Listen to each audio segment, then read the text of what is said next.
Je vais essayer de me livrer à cette mission impossible qui consiste à essayer de faire le tour du monde dans lequel nous vivons et dans lequel nous allons devoir vivre et de tous les problèmes que ça soulève en très exactement 1h15 chrono. Donc comme d'habitude, j'y arriverai pas. Donc comme d'habitude, je vais essayer de faire des choix et comme d'habitude, je vais faire un très mauvais choix qui va consister à considérer que je m'adresse à une population de gens qui ont des bases scientifiques.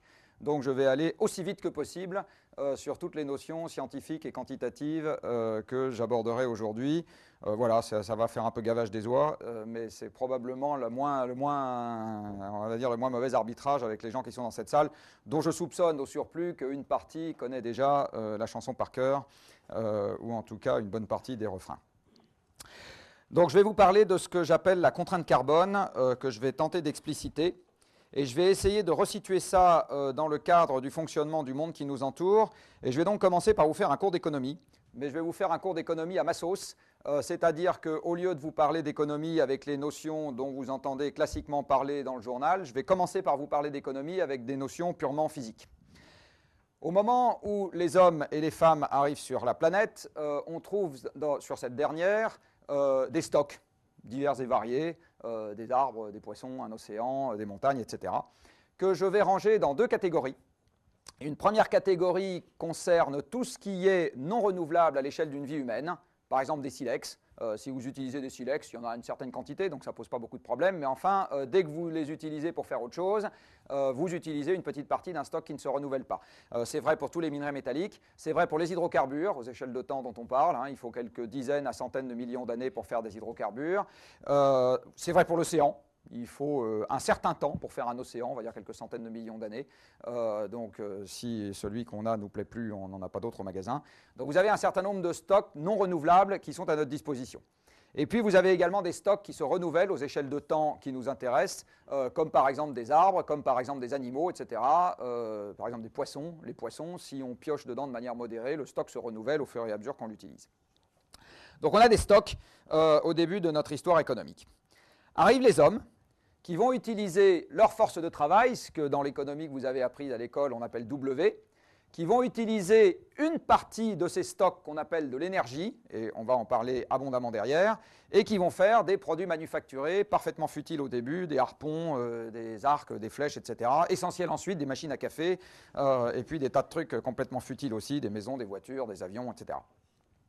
Donc, les hommes prennent leur travail pour faire ça. Alors, en fait, les hommes se rendent compte que faire ce genre de truc, c'est intéressant, et ils vont stocker une partie de leur production passée pour augmenter la production future.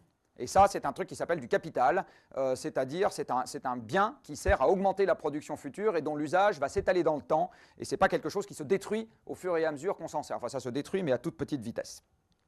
Les hommes trouvent que cela est bel et bon, donc, et puis en plus ils croissent et se multiplient, donc ils vont fournir de plus en plus de travail, consommer de plus en plus d'énergie, la leur au début, puis de l'énergie extracorporelle ensuite, pour faire de plus en plus de trucs essentiels comme des machines à café et plus futiles, etc. Alors, dès qu'ils commencent à taper dans les stocks non renouvelables pour faire ça, le niveau des stocks baisse. Alors, comme je le disais tout à l'heure, quand il s'agit du stock de silex, ce n'est pas très grave. Quand il s'agit du stock de bauxite, c'est encore pas monstrueux. Par contre, il y a un certain nombre de stocks, et on va en parler plus tard, qui sont des stocks dans lesquels la baisse est aujourd'hui tellement perceptible que ça handicape à l'évidence la poursuite des tendances pendant encore longtemps. Et puis, cette activité frénétique va, au bout d'un moment, également commencer à faire baisser le niveau des stocks qui se seraient renouvelés si on n'avait pas pioché trop violemment dedans. Ça vaut par exemple pour le stock forestier. Le stock forestier en Europe a diminué depuis l'an 1000. La couverture forestière est passée de 80% à 15%. Le stock de poissons a été divisé par 10 dans l'Atlantique Nord. Donc un certain nombre de ressources renouvelables voient leur stock diminuer parce que le flux sortant est supérieur au flux entrant.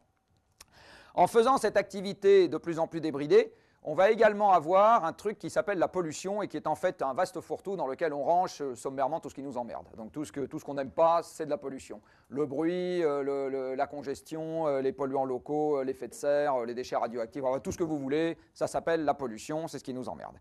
Alors cette pollution, en fait, a également des effets sur l'environnement, et si vous en avez trop, c'est-à-dire si vous perturbez trop l'environnement, ça va également vous entamer vos stocks. Je vous parlais tout à l'heure de l'océan unique que nous avons. Ben, si on le rend trop acide ou trop pollué ou trop riche en ceci, cela, et qu'il devient impropre à soutenir la vie marine, eh bien on a fichu en l'air notre stock, et puis on n'en a pas un autre qu'on peut aller chercher au magasin. Donc vous voyez, ça, c'est l'activité économique des hommes. L'activité économique des hommes est une activité dans laquelle on transforme des ressources naturelles pour en faire autre chose. Il n'existe pas une activité économique qui consiste à faire autre chose que de transformer des ressources naturelles. Vos habits sont des ressources naturelles transformées, vos lunettes sont des ressources naturelles transformées, ça c'est des ressources naturelles transformées, le bâtiment dans lequel nous sommes sont des ressources naturelles transformées, les voitures en pagaille sur le parking sont des ressources naturelles transformées, du reste le parking est une ressource naturelle transformée. Vous êtes dans un univers dans lequel même votre activité à vous n'est pas du tout dématérialisée, j'y reviendrai plus tard, et vous vivez dans un univers dans lequel la totalité de notre activité économique, ça ne consiste que à traduire avec une convention une activité physique réelle qui est de la transformation de ressources naturelles. D'accord ? Ça n'est que ça, notre activité économique. Alors dans cette histoire, qu'est-ce que les économistes ont jugé bon de compter? Ils ont jugé bon de compter le flux annuel qui s'appelle le PIB. Donc le PIB, en gros, c'est la fiche de paye de l'humanité dans l'activité qui consiste à transformer des ressources naturelles en autre chose. C'est ça le PIB. Pour ceux d'entre vous qui se souviennent un peu de leur vieille notion de macroéconomie, le PIB, c'est la rémunération du travail et des rentes aux acteurs humains. Donc il n'y a que des acteurs humains dans cette affaire. Lorsque vous passez de ressources dont personne n'a payé le coût de constitution ou de reconstitution, vers des produits transformés. Donc quand vous achetez un poisson à l'étalage d'un supermarché, ce n'est pas le poisson que vous payez. Le poisson, il est apparu tout seul dans l'océan sans que personne ne paye rien. Ce que vous payez, c'est tout le travail humain qui a permis de faire le bateau qui est allé sur l'océan, le pêcheur qui a conduit le bateau, le camionneur qui a transporté le poisson, la personne, enfin exactement l'usine qui a construit le camion, les gens qui ont extrait les hydrocarbures pour permettre de construire le bateau, le camion et faire avancer tout ce beau monde, etc. C'est juste ça que vous payez. Et vous payez évidemment des rentes aux propriétaires du moment, des ressources minières que personne, absolument personne, pour lesquelles personne n'a fait quoi que ce soit pour les constituer. Donc le PIB, c'est une fiche de paye et en plus c'est un flux annuel. Alors vous voyez qu'à partir du moment où on matérialise juste le flux annuel, il est évident que plus le flux augmente et plus les stocks baissent vite. Et donc le PIB, dans un monde dans lequel nous approchons des limites physiques, a cette caractéristique très particulière qu'avaient soulevé déjà les travaux de l'équipe Meadows dans ce qu'on appelle classiquement le rapport du Club de Rome, qui était que tant qu'on cherche à avoir la croissance perpétuelle du PIB, plus vite on va à la faillite. Et c'est très exactement ce qu'on est en train de constater aujourd'hui, avec, comme je vais essayer de vous le montrer, l'avenir qui ne sera pas la répétition du passé, pas plus qu'en ce qui concerne votre propre corps, en général, l'avenir n'est la répétition du passé. Ce n'est pas en observant ce qui se passe entre 0 et 20 ans chez un être humain que vous extrapolez raisonnablement ce qui va se passer entre 50 et 70. Et c'est parfaitement dommage, je suis bien d'accord avec vous. Donc, Donc c'est ça qu'il faut garder en mémoire, c'est qu'on a un indicateur macroéconomique aujourd'hui qui est totalement imparfait. Alors pourquoi est-ce que ce truc-là a été mis au point?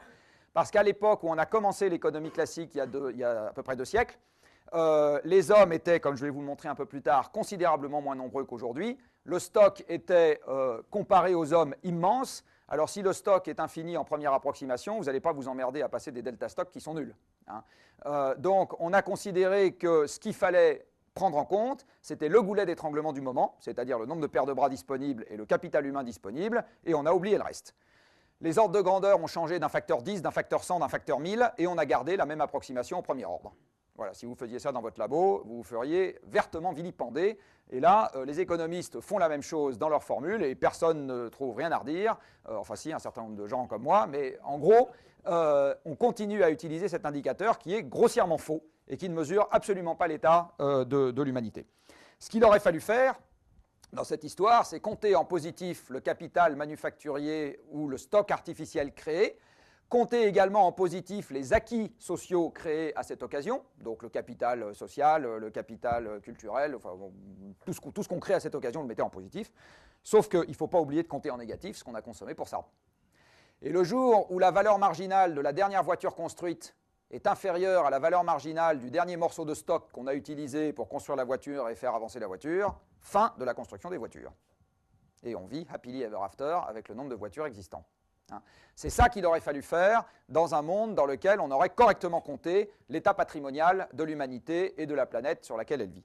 Donc le truc qu'on est en train de faire, là, de compter juste le PIB, c'est juste un machin qui va nous permettre de faire faillite plus vite. je vais vous prendre un exemple qui va vous parler. Imaginons que j'ai hérité, ce qui n'est pas le cas évidemment, d'une considérable fortune de mes parents et que je décide d'aller jouer au casino. Eh bien, le PIB mesure ce que je dépense au casino tous les ans. Voilà. Donc vous comprenez assez facilement que plus mon PIB croît et plus vite je vais à ma ruine. Donc voilà, alors là, vous le comprenez, c'est exactement pareil, ce qu'on est en train de faire au niveau macro. Exactement pareil. Alors, je vous ai parlé tout à l'heure du Club de Rome, probablement qu'un certain nombre de gens... Tiens, qui en a entendu parler du Club de Rome dans cette salle? Vous êtes très sur... Enfin, là, vous êtes plus... pas représentatif, voilà. J'ai posé la même question à mes étudiants des mines il y a 3 semaines, et il y a 2 mains qui se sont levées sur 60. Pour vous dire. Non, mais c'est... Voilà, donc ça marque une époque. Alors, qu'est-ce qu'ils avaient dit, le Club de Rome? Ils avaient essayé de faire une modélisation dynamique du comportement de l'humanité avec un certain nombre de variables grossières qui étaient censées représenter ce qui se passait. Donc, leurs variables grossières, c'était par exemple la population, les ressources naturelles dans lesquelles ils avaient agrégé le minerai de mercure et les hydrocarbures. Donc, on peut dire que c'est un tout petit peu simpliste. Mais enfin, donc, vous allez voir que si on prend juste la contrainte carbone, ça marche assez bien. Donc, les ressources naturelles, la population, la nourriture disponible, la production industrielle disponible et les niveaux de pollution. On part de 1900, et ma foi, de 1900 jusqu'à la date à laquelle ce rapport a été écrit, il ne fallait pas être grand clair pour constater que tout avait cru, tant la population que la production industrielle, que la nourriture, etc. On a entamé, c'est à peine perceptible, les ressources naturelles, et on a monté, c'est à peine perceptible, le niveau de pollution. Est-ce que ces braves gens ont dit en 1972, date du rapport, que le monde allait s'écrouler en 2000? Eh bien, jugez-en par vous-même. Voilà ce qu'ils avaient dit, voilà la trajectoire qu'ils voyaient pour le monde en scénario business as usual. Scénario business as usual, ils voyaient la population augmenter, la nourriture augmenter, la production industrielle augmenter plus vite que la population, ce qui signifie que la production par tête augmente, donc votre pouvoir d'achat augmente, voilà, vous avez dit que ça arriverait. Et les ressources, elles ont un peu baissé, mais ce n'est pas encore dramatique, et la pollution a monté, mais ce n'est pas encore dramatique. Non, l'épisode rigolo est pour plus tard.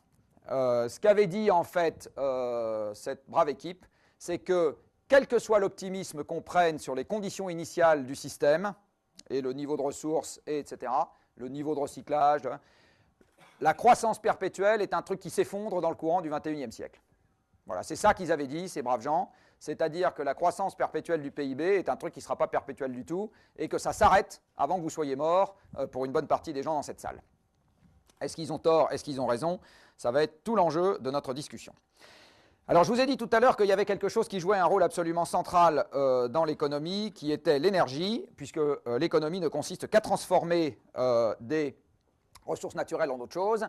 Ça tombe bien, l'énergie intervient dès qu'on transforme quelque chose en quelque chose d'autre. Vous modifiez une température, vous modifiez une vitesse, vous modifiez une forme, vous modifiez une composition chimique, vous déplacez un corps dans un champ de potentiel avec lequel il interagit, vous modifiez une composition atomique, et c'est évidemment ce qui est le plus intéressant pour moi, vous faites interagir un corps avec du rayonnement. Là-dedans, à chaque fois, vous avez de l'énergie qui est intervenue. Et en fait, c'est juste rappeler que l'énergie est par définition l'unité de compte de la transformation du monde qui nous entoure.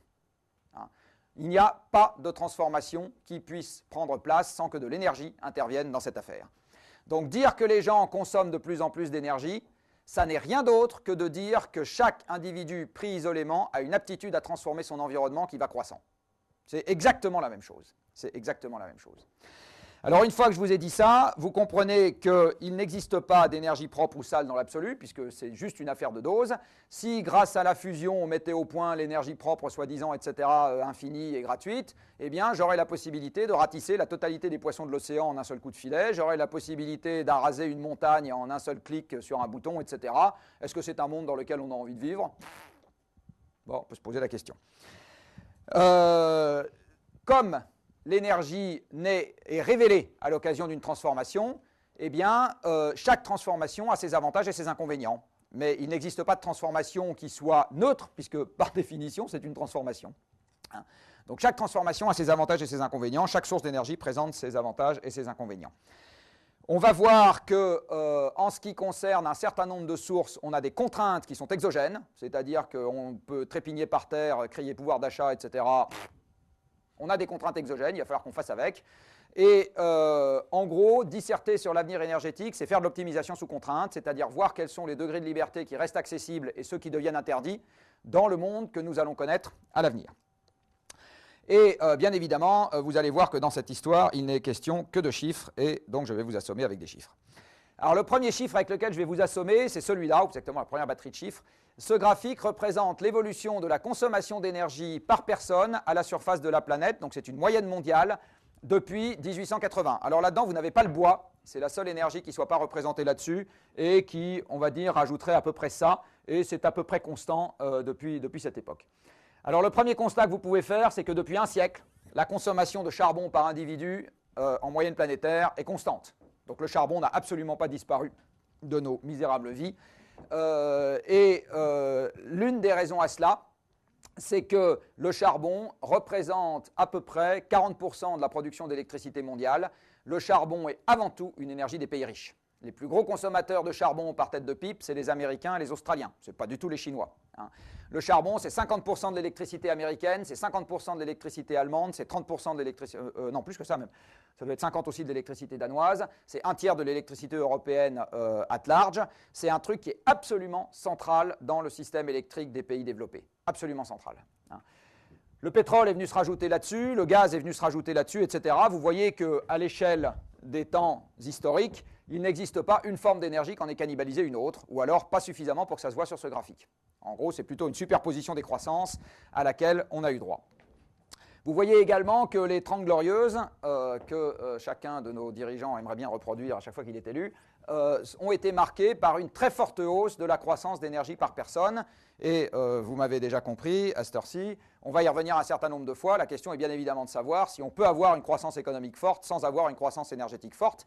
Et comme ça, et même le nucléaire, ça tape dans des stocks finis, la probabilité pour qu'on ait une croissance perpétuelle de l'approvisionnement de ce truc-là par personne avec une humanité dont la population est stable est rigoureusement nulle. Donc ça pose la question de savoir comment tout ça va se comporter à l'avenir. Alors vous voyez qu'actuellement, on a à peu près 20 000 kWh par personne et par an en moyenne planétaire. Si vous vous serviez de vos bras et de vos jambes pour avoir la même chose, ou plus exactement si vous aviez des esclaves qui se servaient de leurs bras et de leurs jambes pour avoir la même chose, il faudrait que chacun d'entre vous en ait, alors en France, on est aux alentours de 300. Vous êtes plutôt aux alentours de 100.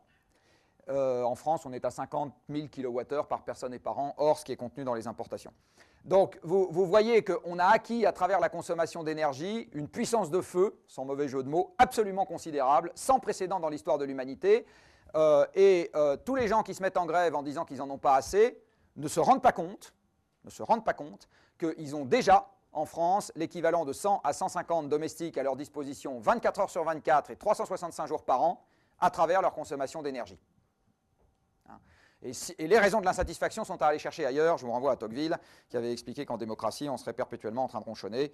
À mon avis, la raison est beaucoup plus liée à ça, plutôt qu'au niveau de consommation dans l'absolu.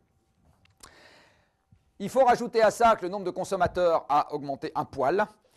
Vous avez ici l'évolution de la démographie sur notre planète depuis que l'homme s'est sédentarisé, donc ici début de l'agriculture. Hein. Au moment, alors vous me pardonnerez ce parisianisme de mauvais aloi, au moment où l'humanité se sédentarise, on a la moitié de la population francilienne qui est répartie sur la Terre entière. Donc la population planétaire, c'est la moitié de la population francilienne actuelle. Au moment où la révolution industrielle ou agricole, l'INSEE n'était pas extrêmement précis à cette époque-là, démarre, on est à peu près un demi-milliard. Et vous voyez qu'en 8 générations, on a multiplié ça par 10. Et là, on a une évolution qui est plus près de l'hyperbole que de l'exponentielle. Hein, c'est allé extrêmement vite. Et c'est allé extrêmement vite au moment où on a commencé à utiliser l'énergie abondante. Ce qui fait qu'un certain nombre de gens aujourd'hui se posent la question de savoir si une énergie beaucoup plus contingentée permettra de continuer à avoir quelques milliards d'hommes sur Terre sans que tout ça ne dégénère en sombre pugilat. Et c'est une vraie question. Si je reviens à ma définition de l'énergie qui est que c'est la pression de l'homme sur l'environnement, voilà comment au premier ordre a évolué la pression de notre espèce sur l'environnement. Elle évolue comme la démographie, elle évolue comme la quantité d'énergie consommée par personne. Donc je compose les deux pour avoir quelque chose qui ressemble peu ou prou à l'évolution de la pression de l'espèce sur l'environnement. Et vous voyez là de manière évidente que les débats qu'on peut avoir aujourd'hui ne sont pas des débats qui sont liés au fait qu'on a des processus qui ont qualitativement changé. Ce sont des débats qui sont liés au fait que les ordres de grandeur en jeu ont considérablement changé. C'est juste un problème d'ordre de grandeur, cette affaire-là. Hein. Alors nos esclaves virtuels aujourd'hui, où est-ce qu'ils sont? Eh bien, les voici. Vous avez tous entre 20 et 40 paires de bras qui turbinent en permanence pour vous dans l'agriculture. C'est ce qui a permis de passer la population active de 70% de paysans à 2%, et la productivité d'un paysan ayant été multipliée par 200 au passage. Tout ça, c'est grâce à l'énergie. Donc aujourd'hui, parce que si vous aviez besoin de faire pousser des patates 8 heures par jour, ça serait un peu difficile de faire de la recherche à côté. Ensuite, nous avons tous entre 30 et 60 esclaves à notre disposition en permanence qui s'appellent des transports. J'ai vu qu'il y avait un certain nombre de voitures garées sur le parking ici. Eh bien, la puissance développée par un moteur de voiture, c'est autant de chevaux attelés que vous avez de chevaux sur la documentation commerciale de votre voiture. Donc si vous avez une C1 ou une C2 à 50 chevaux, eh bien, vous enlevez le moteur, vous remplacez ça par 50 chevaux devant la carrosserie, c'est la même puissance développée, c'est juste pas le même prix. Donc, aujourd'hui, pour 15% de votre budget, c'est-à-dire une somme ridiculement faible, vous avez les moyens de rouler dans un carrosse avec 50 à 100 chevaux attelés devant, c'est-à-dire un truc que absolument personne, je dis bien absolument personne, ne pouvait se payer il y a 2 siècles. Pas une personne sur Terre n'avait un carrosse avec 50 chevaux devant il y a 2 siècles. Pas une. Et aujourd'hui, c'est à la portée de 600 ou 800 millions d'individus. Nous avons tous quelques dizaines d'esclaves mécaniques qui turbinent en permanence dans les usines pour nous et qui font vos vêtements, les chaises sur lesquelles vous êtes assis, l'ordinateur dont je suis en train de me servir, la table sur laquelle il est posé, les gobelets en plastique qui étaient à l'entrée, merci le café, etc., etc. Tout ça, c'est quelques dizaines, en gros entre 50 et 100, ça dépend de la manière de compter, d'esclaves qui turbinent en permanence pour nous, en permanence. L'énergie fossile a vraisemblablement joué un rôle significatif dans la disparition de l'esclavage sur Terre. C'est assez vraisemblable. Et évidemment, sans faire de pronostic, ça pose la question de savoir ce qui va se passer quand il va commencer à y avoir de la contingence sur cette énergie. Ça, c'est ce qui a remplacé les vaches, ça s'appelle le chauffage central. Après, vous avez quelques dizaines d'esclaves à votre disposition à travers les usages spécifiques de l'électricité, c'est-à-dire tout ce qui sert à monter et descendre des charges, tout ce qui sert à pomper quelque chose, tout ce qui est, etc. Ça vous garde les aliments au froid, ça vous les cuisine éventuellement, si vous avez un micro-ondes, ça vous lave le linge, ça vous lave la vaisselle, etc. Tout ça, c'est des domestiques liés à la consommation d'énergie, et nous en avons tous quelques dizaines à notre disposition en permanence, 24 heures sur 24. Voilà. Donc aujourd'hui, alors qu'on pense vivre comme des miséreux avec une perte de pouvoir d'achat, etc., nous vivons comme des nababs. Comme des nababs. Un Français, on ferait hibernatus, là, c'est-à-dire qu'un Français d'il y a 2 siècles qui arriverait dans le monde dans lequel nous vivons et qui nous verrait ronchonner parce qu'on n'en a pas assez, se demanderait sur quelle planète il est arrivé. Vraiment. Parce qu'il y a 2 siècles, les gens vivaient dans une pièce, toute la population était paysanne pour l'essentiel, donc les gens vivaient dans une pièce, pas chauffée, sans éducation pour les gosses, sans vacances. Les gens, vous allez le voir un peu plus tard, faisaient en moyenne 2 km à pied par jour, c'était ça leur déplacement. Ils avaient leur rayon d'action, toute leur vie durant, c'était en général quelques kilomètres et pas plus. Il n'y avait pas la musique, enfin voilà, il faut se rendre compte là où on en est arrivé aujourd'hui. Alors l'une des raisons pour laquelle, et là je vais revenir à l'économie, ça a pu se passer cette affaire, c'est que contrairement à une idée couramment répandue, l'énergie et d'une manière générale, n'importe quel bien manufacturé ne vaut pas de plus en plus cher, mais de moins en moins cher en prix réel. N'importe quoi, vous prenez absolument n'importe quoi, et je vais vous montrer quelques exemples. Ici, vous avez quelque chose qui va me permettre de démarrer mon raisonnement, qui est le prix déflaté du pétrole depuis qu'on a commencé l'exploitation industrielle du pétrole. Alors vous voyez qu'au début, ça fait quelques zigzags. Et puis, en 1880 environ, le prix se stabilise aux alentours de 20 $ le baril, et même un peu plus bas, pendant un siècle. C'est-à-dire que pendant un siècle où on a fait nos villes, fait nos infrastructures, fait nos métiers, fait nos industries, fait la restructuration agricole, etc., le pétrole reste à un prix constant, pendant que le pouvoir d'achat par personne, en données réelles, augmente comme ça. C'est quel prix, ça? C'est pas celui de la production? Ça, c'est le prix de marché. C'est le prix de marché. Non, le prix à la production, il est beaucoup moins variable que ça. Donc vous avez le prix qui reste à peu près constant, pendant que le pouvoir d'achat en dollars constants également du consommateur, lui, il augmente d'un facteur, on va dire, à peu près 20 depuis 1860. Et si vous prenez l'évolution, c'est aux États-Unis, mais c'est très représentatif des pays occidentaux, si vous prenez l'évolution depuis le début du siècle, on est en gros à un facteur 10. Ça veut dire quoi cette histoire? Ça veut dire que le temps qu'il faut travailler pour se payer 1 kWh de n'importe quoi a été en gros divisé par 10 en l'espace d'un siècle.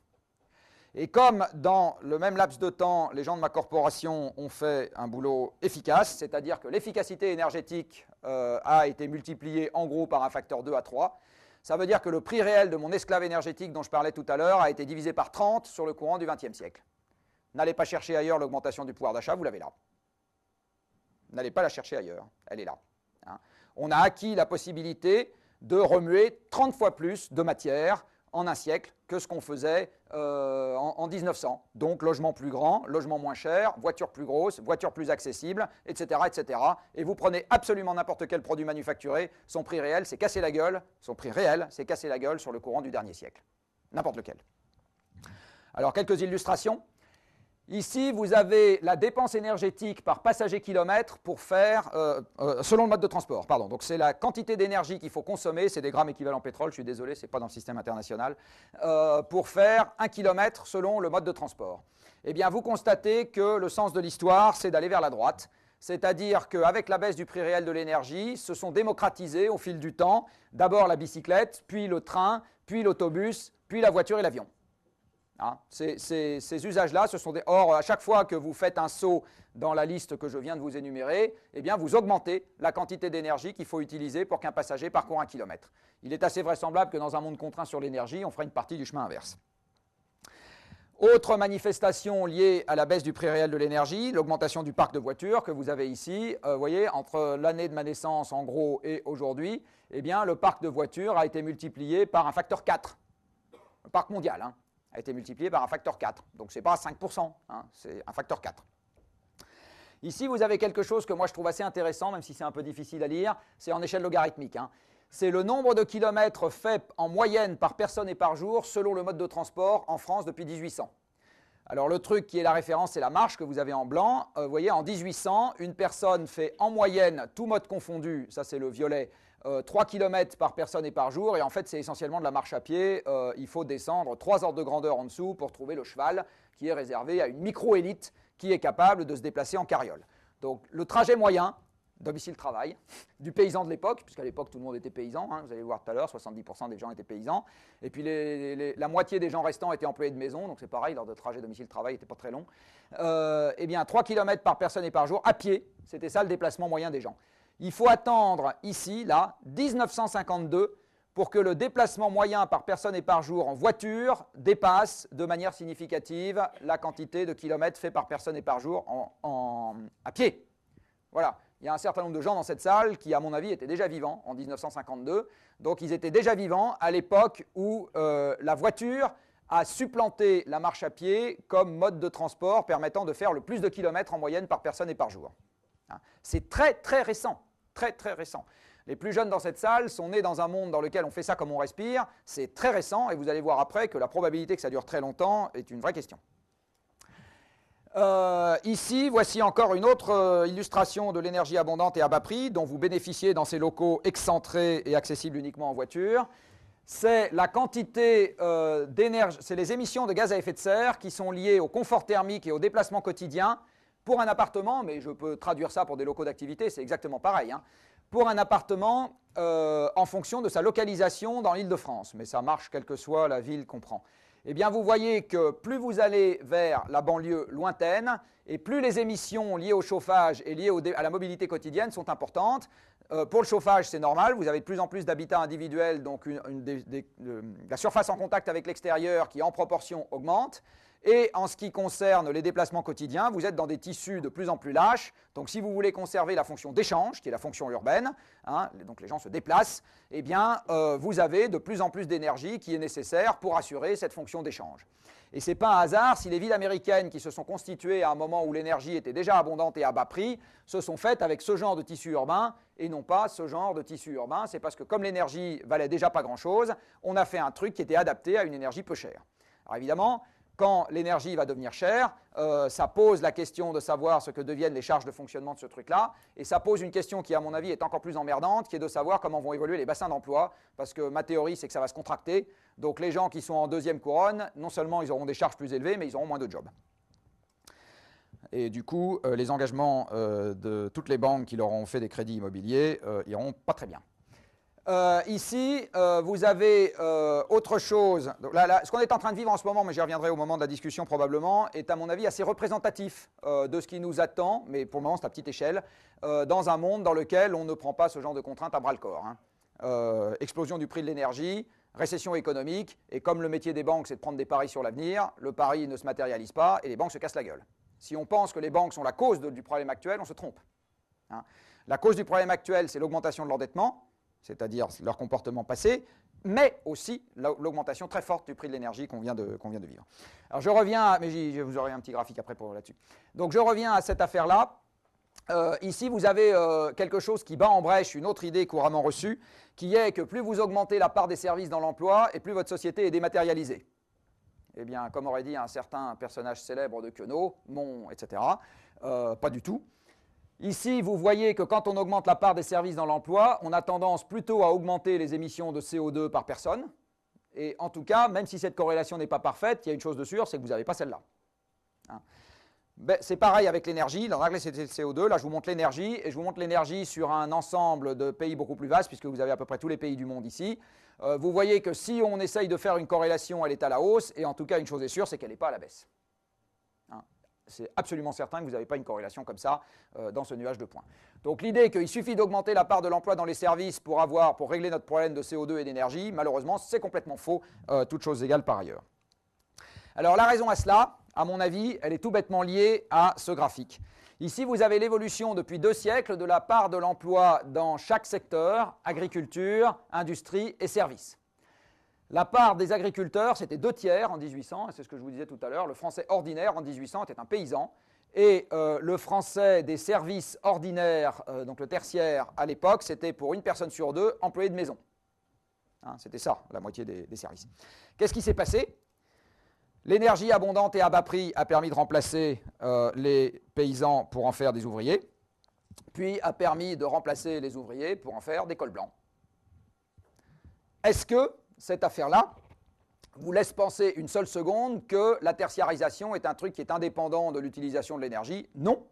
On a juste remplacé les fonctions productives par des machines qui consomment de l'énergie. Et ces machines consomment pas mal d'énergie puisque vous avez aujourd'hui beaucoup plus de biens manufacturés à votre disposition que les gens n'en avaient en 1800. Donc tout le monde confond un ratio sur juste un truc qu'on mesure qui est la part de l'emploi dans les services avec la pression globale de l'homme sur son environnement qui a considérablement augmenté quel que soit l'indicateur que vous preniez depuis cette époque. Tout simplement parce que les machines ne sont pas dans l'emploi. Voilà. Si on mettait le nombre de machines qui fonctionnent dans la population active, on aurait un diagramme tout à fait différent. Tu vois, s'il faudrait que je fasse ce calcul, ça serait assez rigolo. Et par ailleurs, un autre truc qu'on oublie souvent, c'est qu'un pourcentage, ce n'est pas une valeur absolue. Alors, je vous l'ai montré tout à l'heure pour le charbon. Hein, ce n'est pas parce que le pourcentage du charbon baisse qu'en valeur absolue, la quantité de charbon consommée baisse, elle augmente. Et c'est exactement pareil ici. Ce n'est pas parce qu'en pourcentage, les emplois industriels ont baissé sur les dizaines d'années qui viennent de s'écouler qu'en valeur absolue, on a moins d'emplois industriels aujourd'hui qu'à une époque ancienne. Là, on avait 2 millions d'emplois industriels, là, on en a 6 millions. Pourtant, la part dans l'emploi est à peu près la même. Hein.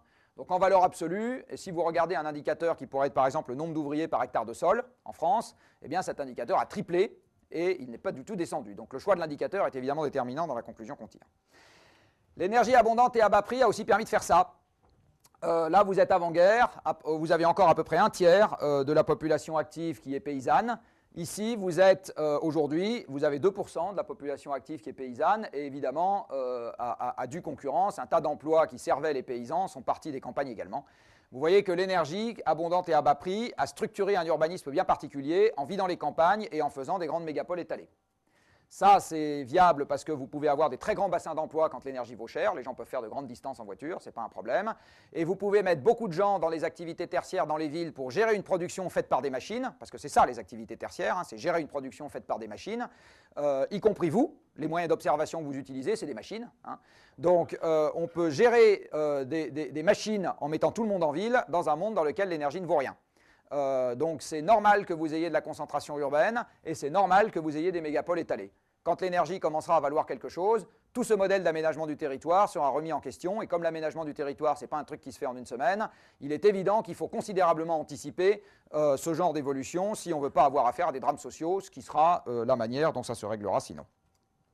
Ça a également joué sur notre alimentation, cette affaire-là. Alors là aussi, je vais me permettre d'expliquer que contrairement à ce que disent d'aucuns, l'alimentation n'a jamais coûté aussi peu cher qu'aujourd'hui pour jamais autant de protéines animales. Vous avez ici les émissions de gaz à effet de serre pour un certain nombre d'aliments, pour la production d'un kilo d'un certain nombre d'aliments. Et vous voyez qu'en gros, là c'est pareil, le sens de l'histoire, ça a été de nous entraîner vers la droite, grâce à l'augmentation du contenu en hydrocarbures de la nourriture. Et ces émissions violettes, là, c'est également lié à l'énergie, puisque c'est les émissions d'épandage des engrais de synthèse, lesquels sont faits avec du gaz naturel. Donc ça, c'est les émissions de fabrication des engrais que vous avez en bleu. Les émissions d'épandage des engrais sont là, et en jaune, ce que vous avez, c'est la méthanisation des ruminants, ou les émissions de méthane des déjections. Alors vous voyez qu'au début, les gens mangeaient des produits végétaux, puis ils se sont mis à manger des œufs, puis ils se sont mis à faire de la valorisation de déchets, c'est-à-dire à manger des poules, puis ils se sont mis à manger du poulet, puis des poules avec des ailes, hein, je précise, puis ils se sont mis à manger des produits laitiers, puis ils se sont mis à manger les bêtes qui donnaient les produits laitiers elles-mêmes. Hein. Donc le sens de l'histoire, c'est de nous entraîner vers des aliments qui sont de plus en plus riches en gaz à effet de serre et qui nécessitent de plus en plus d'énergie pour être produits. Dans 1 kg de crevettes ou 1 kg de thon tropical, vous avez entre 1 et 3 litres d'hydrocarbures qui sont inclus dans la pêche ou la production de ces trucs-là. Dans 1 kg de bœuf, vous avez 1 litre d'hydrocarbures qui sont inclus à travers l'agriculture céréalière qu'il a fallu faire en amont pour nourrir les bestiaux. Il faut savoir que la moitié des céréales cultivées dans ce pays vont nourrir du bétail. Hein, ce n'est pas fait pour être mangé directement. Donc, c'est la mécanisation et l'énergie abondante qui a permis de faire ce genre de choses et qui a permis cette évolution-là, c'est-à-dire de multiplier par 5 la quantité de viande dans la ration quotidienne, avec un prix qui, lui, s'est cassé la gueule. Alors, vous voyez ici l'évolution de la part de l'alimentation dans le budget des ménages aux États-Unis, mais en France, c'est exactement pareil, depuis 1930. Et vous voyez que cette part de l'alimentation, elle est passée en gros d'un quart du budget à 10%. Mais en fait, c'est allé encore plus vite que ça. Parce qu'en 1930, les ménages, dans ce qu'ils achètent 80% de produits bruts, des patates, des carottes, des choux, des œufs, etc. En 2006, c'est 20% les produits bruts dans ce qu'ils achètent. Dans la restauration hors domicile, quand vous allez chez McDo, les produits bruts, c'est 20% du ticket de caisse. Et quand vous allez au supermarché, dès que vous achetez des biscuits, des plats préparés, des yaourts, des ceci, des cela, c'est-à-dire des produits de l'industrie agroalimentaire, c'est pareil, les produits bruts, c'est à peu près 20% de ce que vous allez payer. Et comme l'agroalimentaire, c'est 80% des dépenses d'alimentation des ménages, en gros, aujourd'hui, en première approximation, c'est passé à 20% du total, ce qui veut dire que le prix réel des aliments a été divisé par 10. Ça, c'est encore l'énergie abondante et à bas prix. Donc, attendez-vous à payer la bouffe plus chère, c'est normal. Il n'y a absolument rien d'étonnant là-dedans pour des raisons physiques. Voilà, ce que je suis en train de vous expliquer depuis une demi-heure, c'est qu'on a bâti tout notre équilibre socio-économique actuel sur un truc d'une simplicité biblique, trouver des trucs qui brûlent sous terre, les faire brûler, grâce à ça avoir les moteurs et la chimie, et les moteurs et la chimie nous ont amené la totalité de ce qui vous entoure. Tout autour de vous est moteur et chimie. Et ça, évidemment, ça a également amené le système socio-économique dans lequel nous vivons, l'urbanisme, la structure des métiers, la retraite à 60 ans, enfin elle est un peu en dessous maintenant, mais ça va remonter, ça c'est évident, les études longues qui vont se raccourcir, le divorce qui va diminuer. Alors pourquoi le divorce va diminuer? Parce que quand les gens divorcent, les ex-conjoints augmentent leur consommation d'énergie de 60% instantanément. Il faut construire 2 fois plus de logements, il faut les chauffer, il faut multiplier par 2 tous les objets de la vie courante, le lit, la baignoire, la bouilloire électrique, etc. Donc il faut consommer, regardez où on divorce, dans les pays qui consomment plein d'énergie. C'est dans ces pays-là qu'on divorce. Dans les autres pays, on ne divorce pas. Donc dans un monde contraint en énergie, vous allez avoir une contrainte sur le pouvoir d'achat et ça va contraindre le divorce. Voilà. Donc la totalité du monde dans lequel nous vivons est assis sur un truc qui est tout bête, et qui s'appelle les combustibles fossiles. Alors, tout ça, c'est parfait dans un monde infini. Dans un monde fini, ça pose 2 questions. La première, c'est combien de temps est-ce que je peux creuser à vitesse accélérée sous le sol pour faire sortir en quantité croissante ces fichus combustibles fossiles? Et une deuxième question qui est combien de temps est-ce que je peux mettre le sous-produit de cette combustion dans l'atmosphère avant que la modification des échanges énergétiques entre la surface et l'espace que ça induit ne me perturbe le climat d'une manière telle que je trouverai l'expérience extrêmement saumâtre. Alors, je vais traiter beaucoup plus la première que la deuxième question, parce que, vu l'endroit où je suis, je considère que la deuxième question, vous en savez déjà pas mal, et si c'est faux, tant pis pour vous, il faut faire un choix. Je vais reprendre ce que je vous disais tout à l'heure sur l'énergie, et voilà comment a évolué la quantité d'énergie totale consommée par l'humanité hors bois depuis 1 siècle et demi, donc c'est consommation par personne fois nombre de personnes. Tout à l'heure, je vous avais juste montré consommation par personne. Alors vous voyez encore une fois les augmentations qui ont été tellement vite en ce qui concerne la quantité d'énergie consommée. Entre la génération de mes parents et la génération de mes enfants, il y a quasiment un facteur 10 sur la quantité d'énergie qui a été consommée par les hommes. C'est absolument monstrueux. Et vous voyez que 80% de cette énergie est faite de stock. Alors, enfin, tirée de stock. Alors cette énergie-là est ce qu'on appelle l'énergie primaire. C'est celle qu'on trouve dans la nature. Et là, je suis tout petit peu de nomenclature. Dans la nature, vous ne trouvez que ça. Vous trouvez du charbon, vous trouvez du pétrole, vous trouvez du gaz, vous trouvez des noyaux qui veulent bien se casser en deux, et vous trouvez ce qu'on appelle des énergies renouvelables, donc la combustion du bois, l'eau qui tombe, etc., le vent qui souffle. Bon. Vous mettez assez peu de vent qui souffle dans votre voiture et vous utilisez assez peu de charbon brut pour faire tourner une cafetière électrique. Vous, ce que vous allez utiliser, c'est ce qu'on appelle des énergies finales, c'est-à-dire des transformations de ces combustibles pour avoir des trucs qui rentrent dans les machines dont nous nous servons. Alors les machines dont nous nous servons, c'est des chaudières, des voitures, des cafetières électriques, etc. Donc là, on va trouver, pour ceux qui en utilisent encore, du charbon sous une forme utilisable par des poêles. On va trouver des carburants raffinés, fuel, supercarburant, etc., diesel. On va trouver du gaz purifié, parce que là, quand ça sort, il y a des tas de trucs dedans dont vous n'avez pas envie dans les réseaux de transport. Par exemple, le gaz de la mer du Nord, il peut contenir jusqu'à 10% de CO2 quand il sort, et vous n'avez pas envie de mettre le CO2 dans les tuyaux. Vous allez trouver de l'électricité qui n'existe pas dans la nature, sauf à capter les orages. Alors je vous signale qu'il y a une blague, je suis désolé pour nos amis américains, mais il y a une blague qu'on entend souvent, qui est que quand vous faites un sondage aux États-Unis et que vous demandez aux gens d'où vient l'électricité, il faudra le faire en France, hein, pour très franc. D'où vient l'électricité, la moitié des gens vous disent du mur. Bah oui, il y a eu avant le mur, il y a eu ça. Avant le mur, il y a eu ça. Alors en fait, cette énergie finale, vous ne l'utilisez pas juste pour le plaisir de voir un litre d'essence brûler.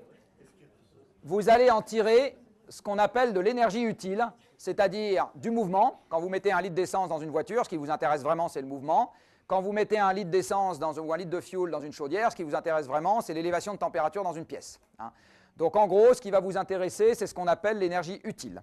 Et à chaque fois que vous franchissez une étape, de primaire à finale et de finale à utile, vous allez perdre en route une partie de l'énergie. L'essentiel de l'énergie perdue de primaire à finale, elle est en faisant ça. Parce que M. Carnot a dit que quand vous commencez par faire de la chaleur pour faire du mouvement, vous allez en perdre un sacré paquet au passage. Or, 85% de l'électricité mondiale est faite en commençant par faire bouillir de l'eau. Qu'il s'agisse des centrales à charbon, à gaz, à fioul ou nucléaire, tout ça, c'est faire bouillir de l'eau. D'une manière différente, mais c'est faire bouillir de l'eau. Et donc, à l'arrivée, vous allez perdre n'importe quoi entre 45 dans les excellents cas de figure et 80% dans les mauvais de la chaleur initiale. Et le nucléaire n'a pas l'apanage des mauvais rendements. Les centrales à charbon dans le monde ont un rendement qui est à peu près celui des centrales nucléaires. Donc, ce n'est pas juste, c'est M. Carnot. Quand vous allez passer de finale à utile, vous allez aussi avoir des pertes. Alors là, elles peuvent être considérables. Si je prends vous et votre organisme qui, même très bien nourri, va rarement dépasser les 100 kg, si je considère que je vous mets dans une voiture d'1,5 tonne pour avancer, l'énergie vraiment utile, c'est celle qui déplace votre corps. L'énergie finale que vous allez utiliser, c'est un peu plus que ça. Hein. Donc, en passant de l'énergie finale à utile, c'est-à-dire le service que ça rend, vous pouvez avoir des niveaux de perte extrêmement importants. Alors, il est important de bien savoir de quel type d'énergie on parle, parce que dans la grande presse, vous voyez tout mélanger, tout et le reste, et évidemment, on n'en tire pas les mêmes conclusions. Alors, je reprends mon histoire en ce qui concerne l'énergie primaire, voilà à quoi ça ressemble aujourd'hui. Aujourd'hui, un tiers de l'énergie primaire consommée par la planète, c'est du pétrole, 25% du charbon, 20% du gaz, et vous savez dire le reste. Ce qui veut dire que 80% de cette énergie primaire, elle est faite de combustibles fossiles. Donc je vous ai dit, c'est des résidus de vie ancienne qui sont apparus il y a quelques centaines de millions d'années ou quelques dizaines de millions d'années. On a un stock qui est donné une fois pour toutes. Et par ailleurs, c'est plein de carbone, puisque c'est de la vie ancienne, donc vous le brûlez, ça fait du CO2, il n'y a absolument pas moyen d'y échapper. À partir de ça, on va faire de l'énergie finale. Et l'électricité dans cette énergie finale est faite en utilisant des énergies primaires. Donc l'électricité n'est pas une énergie propre. L'électricité est une énergie qui est une aussi bonne idée que la manière de la faire. C'est une aussi bonne idée que la manière de la faire. Il n'existe pas d'électricité propre. Bullshit. C'est pas vrai. Il n'existe pas d'hydrogène propre. Bullshit. C'est pas vrai. Il existe un hydrogène qui est une aussi bonne idée que la manière de le faire. C'est une énergie finale. Vous n'avez pas de réservoir d'hydrogène dans la nature. Alors là, un petit souvenir de maths que vous avez sûrement tous en tête. Je prends un stock qui est donné une fois pour toutes. très beau théorème qui permet de démontrer ça. Eh bien, vous ne pouvez à l'évidence pas avoir une extraction indéfiniment croissante de ce stock. Vous ne pouvez même pas avoir une extraction indéfiniment constante de ce stock, parce que sinon votre stock est infini. En fait, les maths vous rappellent que dans ce genre de cas de figure, vous êtes à 0 à moins l'infini, en ce qui concerne votre extraction annuelle, c'est très facile à démontrer. Vous serez à 0 à plus l'infini, c'est raisonnablement facile à démontrer, quand le Soleil sera devenu une géante rouge, l'extraction annuelle de pétrole ou de bauxite sur Terre sera devenue nulle. Et entre les deux, vous allez passer par un maximum absolu, c'est-à-dire que vous aurez quelque chose qui va ressembler à ça. Vous vous rappelez de ce théorème qui vous dit que quand vous avez une fonction positive et intégrable et que l'intégrale existe entre moins l'infini et plus l'infini, la valeur moyenne de cette fonction est nulle à moins l'infini, nulle à plus l'infini et passe par un maximum entre les deux. C'est juste une application de ce théorème. Donc vous prenez n'importe quel stock, donné une fois pour toutes, des hydrocarbures ou n'importe quel minerai métallique, vous allez avoir une extraction qui va connaître un maximum et un déclin derrière. N'importe laquelle. Donc quand vous entendez les pétroliers vous dire « oui, peut-être que le pic c'est… » Non. La seule question, c'est quand et comment. Mais le pic est un truc qui est absolument certain. C'est absolument certain. Il y en aura un. Mais évidemment, le débat ne se présente pas de la même manière selon que le pic est pour dans 5 ans et au niveau actuel de production ou pour dans 3 millions d'années à 100 fois le niveau actuel de production. C'est évident que les conséquences qu'on en tire ne sont pas exactement les mêmes. Par contre, il existe. Alors, on va rapidement voir ce que racontent les gens du secteur sur les énergies fossiles. On va commencer par prendre le pétrole.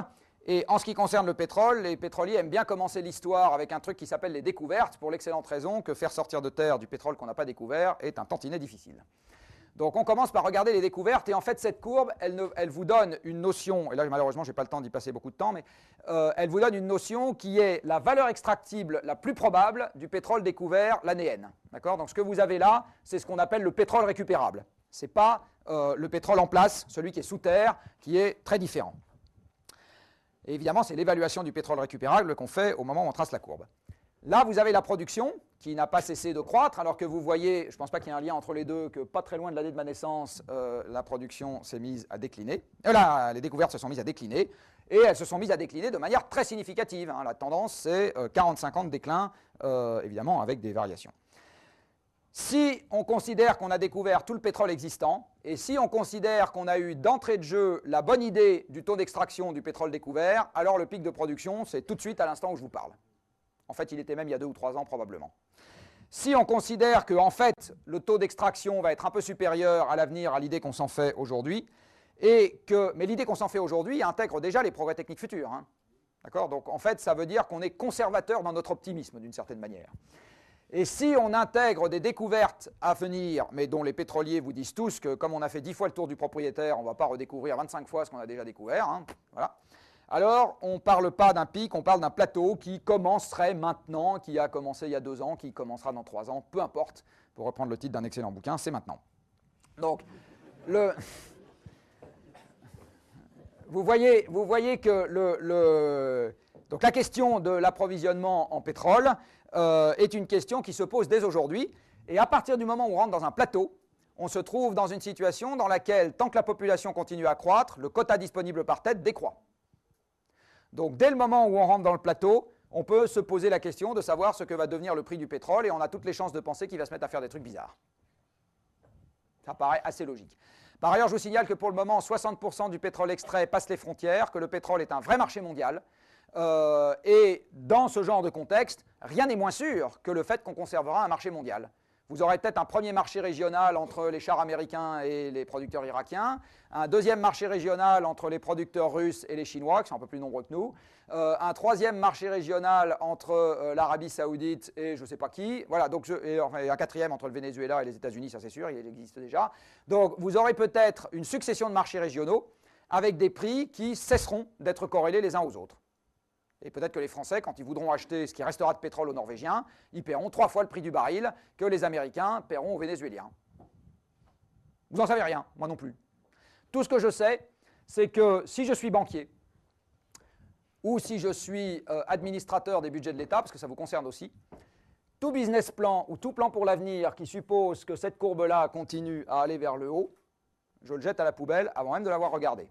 Alors je vous signale que d'aller urbaniser le plateau de Saclay pour refaire la bêtise que vous avez faite ici en mettant tout en banlieue avec des bagnoles est très exactement un plan qui marche bien si on est là, Et j'ai beaucoup plus de doutes quant au fait que ça va marcher si on est là.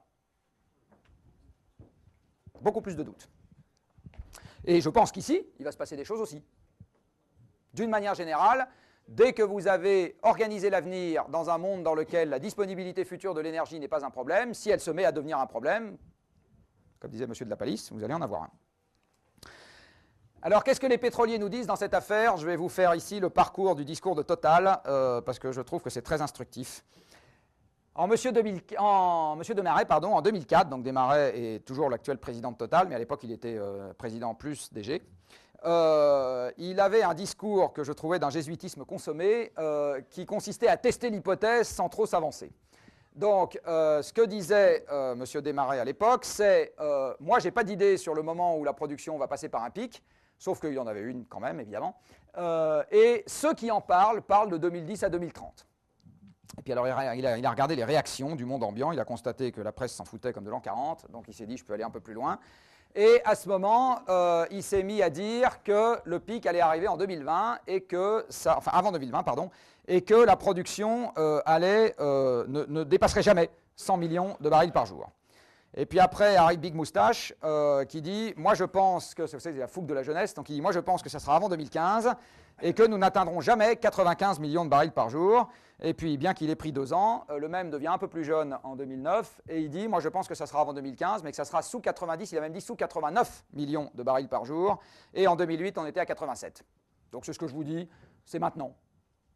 Ce qui va se passer à partir de maintenant, le plus vraisemblable, et c'est le pari que fait l'homme qui a fait ce graphique-là, qui est géologue à l'Institut français du pétrole, c'est qu'à partir de maintenant, la production va zigzagouiller autour d'un plateau, et évidemment, la production va évoluer en fonction de tas de contraintes qui ne sont pas des contraintes purement géologiques. Alors voilà une autre déclaration intéressante. Il y a un monsieur qui s'appelle Claude Mandil, encore un X-Min, puisque j'ai entendu quelqu'un dire ça tout à l'heure à propos de Desmarais. Avec l'âge, il s'améliore.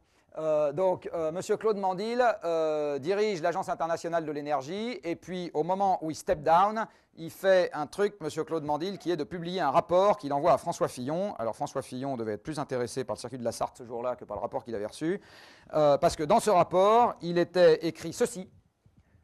On est en avril 2008, hein, et il est écrit cela. Nous sommes en avril 2008 avec un baril qui est déjà à plus de 100 $. Donc le baril est déjà à plus de 100 $, et Mandil dit on pourrait connaître des excursions de prix très importantes. Donc en fait, ce que ce truc dit en creux, ou en tout cas on peut le comprendre comme ça, c'est que même 100 $ le baril, ce n'est pas du tout un maximum garanti, hein, qu'on pourrait très bien avoir beaucoup plus. Et alors un truc, moi, qui m'interpelle de manière assez significative, voilà la manière dont a évolué le prix du baril depuis juin 2008. Donc c'est monté à des sommets, c'est redescendu à du très bas. On était à 40 $ le baril. Aujourd'hui, c'est remonté à 60 à 70. Jamais dans l'histoire de l'humanité, le pétrole n'a repris 50% en période de récession comme celle qu'on est en train de connaître actuellement. Jamais. Alors moi, je ne sais pas si c'est un signe. En tout cas, je sais que c'est un point d'interrogation. Il faut vraiment se poser la question de savoir qu'est-ce que c'est que ce truc-là. Et M. de Margerie a dit il n'y a pas longtemps qu'il n'était pas du tout sûr que le pétrole allait rester sage jusqu'à la fin de la récession actuelle, et qu'il était parfaitement possible qu'à cause des contraintes sur la production, on ait de nouveau une explosion sur les prix avant la fin de la récession actuelle, ce qui fait qu'à ce moment, tous les braves gens qui sont en train de s'agiter au gouvernement et ailleurs en disant bientôt la sortie de la crise va nous permettre de... Peut-être que non. Alors, on n'a pas de pétrole, il n'y a qu'à utiliser du gaz. Eh bien, même motif, même punition. Le maximum des découvertes annuelles de gaz, c'était il y a 40 ans, et le maximum de la production annuelle de gaz, c'est dans 10 ans, on va dire plus ou moins 5 ans. Il faut savoir qu'actuellement, l'Europe, en tant que zone géographique, donc je mets la Norvège dedans, produit 30% de son pétrole, et que cette production baisse de 10% par an. Et 40% de son gaz qui va plafonner très bientôt et ensuite descendre. Et quand la production européenne de gaz descendra, on pourra descendre dans la rue pour gueuler contre les augmentations de prix et le fait que M. Poutine est un salaud. On pourra gueuler tant qu'on veut, ça ne créera pas de gaz dans les gisements de la mer du Nord. Hein. Ça n'en créera pas une goutte. Est-ce qu'il y a un lien entre le prix du pétrole et le prix de l'économie? Vous avez compris que c'était ma thèse, mais ce n'est pas ma thèse parce que j'ai trouvé ça tout seul dans mon coin, c'est ma thèse parce qu'on observe des trucs comme ça. Ici, vous avez, alors ce n'est pas la même année de référence, mais vous avez Qu'est-ce que je veux dire? Le prix du baril en dollars constants, vous voyez, c'est l'évolution que je vous ai montrée tout à l'heure. Et en grisé, vous avez les moments où l'économie mondiale a ralenti et les pays occidentaux ont connu des récessions. Eh bien, vous voyez qu'il n'existe pas un hockey sur le prix du pétrole qui ne soit pas suivi par soit un ralentissement économique, soit une récession franche. C'est ce qu'on est en train de vivre en ce moment. Et c'est parfaitement logique puisque le prix du pétrole pilote le prix de toutes les énergies. Le prix de l'énergie, c'est le prix de la transformation. Donc il est normal que si vous avez une hausse forte du prix du pétrole, vous ayez un freinage de la transformation et donc un ralentissement économique, voire une récession. Alors maintenant, vous mettez bout à bout ce truc-là et ce que je vous ai raconté sur le plafonnement de l'offre pétrolière et le fait qu'on a construit un monde qui, en termes de structure de métier, d'urbanisme, etc., je ne vous refais pas la chanson, est totalement dépendant de l'énergie abondante et à bas prix. Et posez-vous la question de savoir ce que devient la stabilité socio-économique dans le monde dans lequel on va vivre pendant les 20 ans qui viennent. Je pense qu'on sous-estime gravement les risques que cette affaire fait peser au-dessus de nos têtes.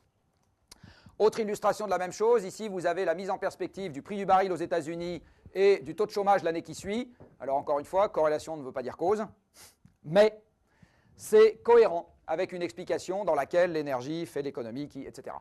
Là, les États-Unis sont autosuffisants en pétrole, là ils commencent à en importer sur les marchés mondiaux de plus en plus, et vous voyez qu'on n'écrit pas exactement la même histoire en ce qui concerne la corrélation de la courbe des deux côtés. Alors, plus de pétrole et plus de gaz, mettons-nous au charbon, même motif, même punition. Le charbon est un stock fini, les fougères du Carbonifère ne repousseront pas une deuxième fois. Et donc, le pic charbon, même en tirant sur le charbon tant qu'on peut, c'est une génération à partir de maintenant, une génération et demie. Hein. Donc, il ne faut pas croire que tout ça est un problème pour les générations futures, tout ça est un problème pour les gens qui sont dans cette salle. C'est un problème pour les générations actuelles. C'est absolument pas un problème pour les générations futures. Ça aussi, c'est n'importe quoi. Hein. C'est un problème pour les générations actuelles. Donc à chaque fois que vous voyez un journaliste employer le terme génération future, s'il vous plaît, engueulez-le.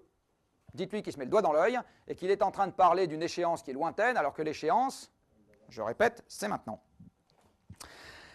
Qu'est-ce que ça va donner, le jeu géopolitique de cette affaire, dans un monde contraint sur la partie amont? Vous avez ici un graphique qui vous donne les réserves prouvées, agrégées, de charbon, de gaz et de pétrole dans le monde. Alors le pétrole, normalement vous y arrivez, oil, le gaz est là et le charbon est là. Et surprise, qui est-ce qui a les plus grosses réserves de carbone souterrain dans le monde? C'est notre ami Obama. Et ceci explique cela, c'est à cause de ça que les États-Unis ont toujours été extrêmement réticents à s'engager dans quoi que ce soit en ce qui concerne la Convention climat, et vous verrez qu'ils ne sont pas les seuls. Après, on va trouver l'ami Poutine, qui a la bonne idée d'avoir les premières réserves de gaz de la planète, et qui a un peu de pétrole quand même, pas mal, et qui a les deuxièmes réserves de charbon de la planète.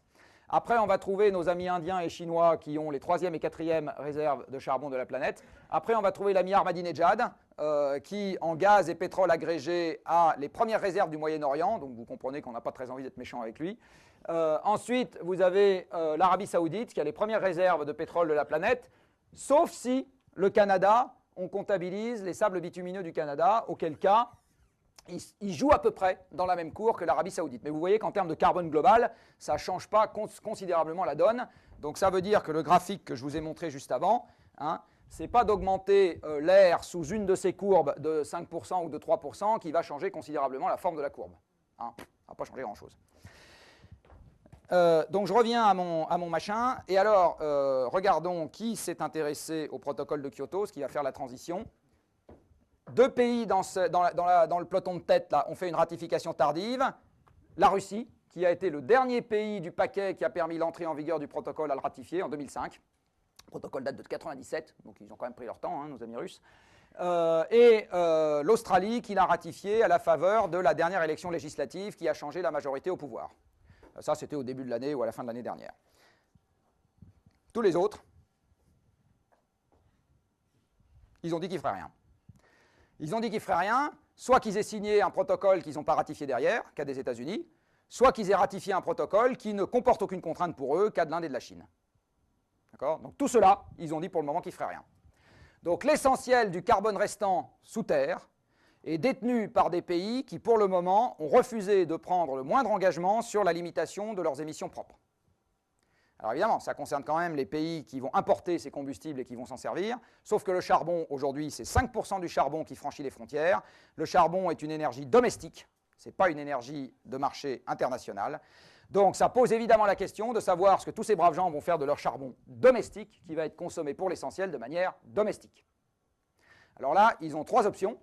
La première est de dire, pauvres petits Français, champions du camembert et du champagne, on a pitié de vous, parce que dans un climat qui sera celui de l'Algérie, faire du camembert et du champagne, ce sera dur. Donc on va garder notre carbone sous le sol. Payez-nous. Logique.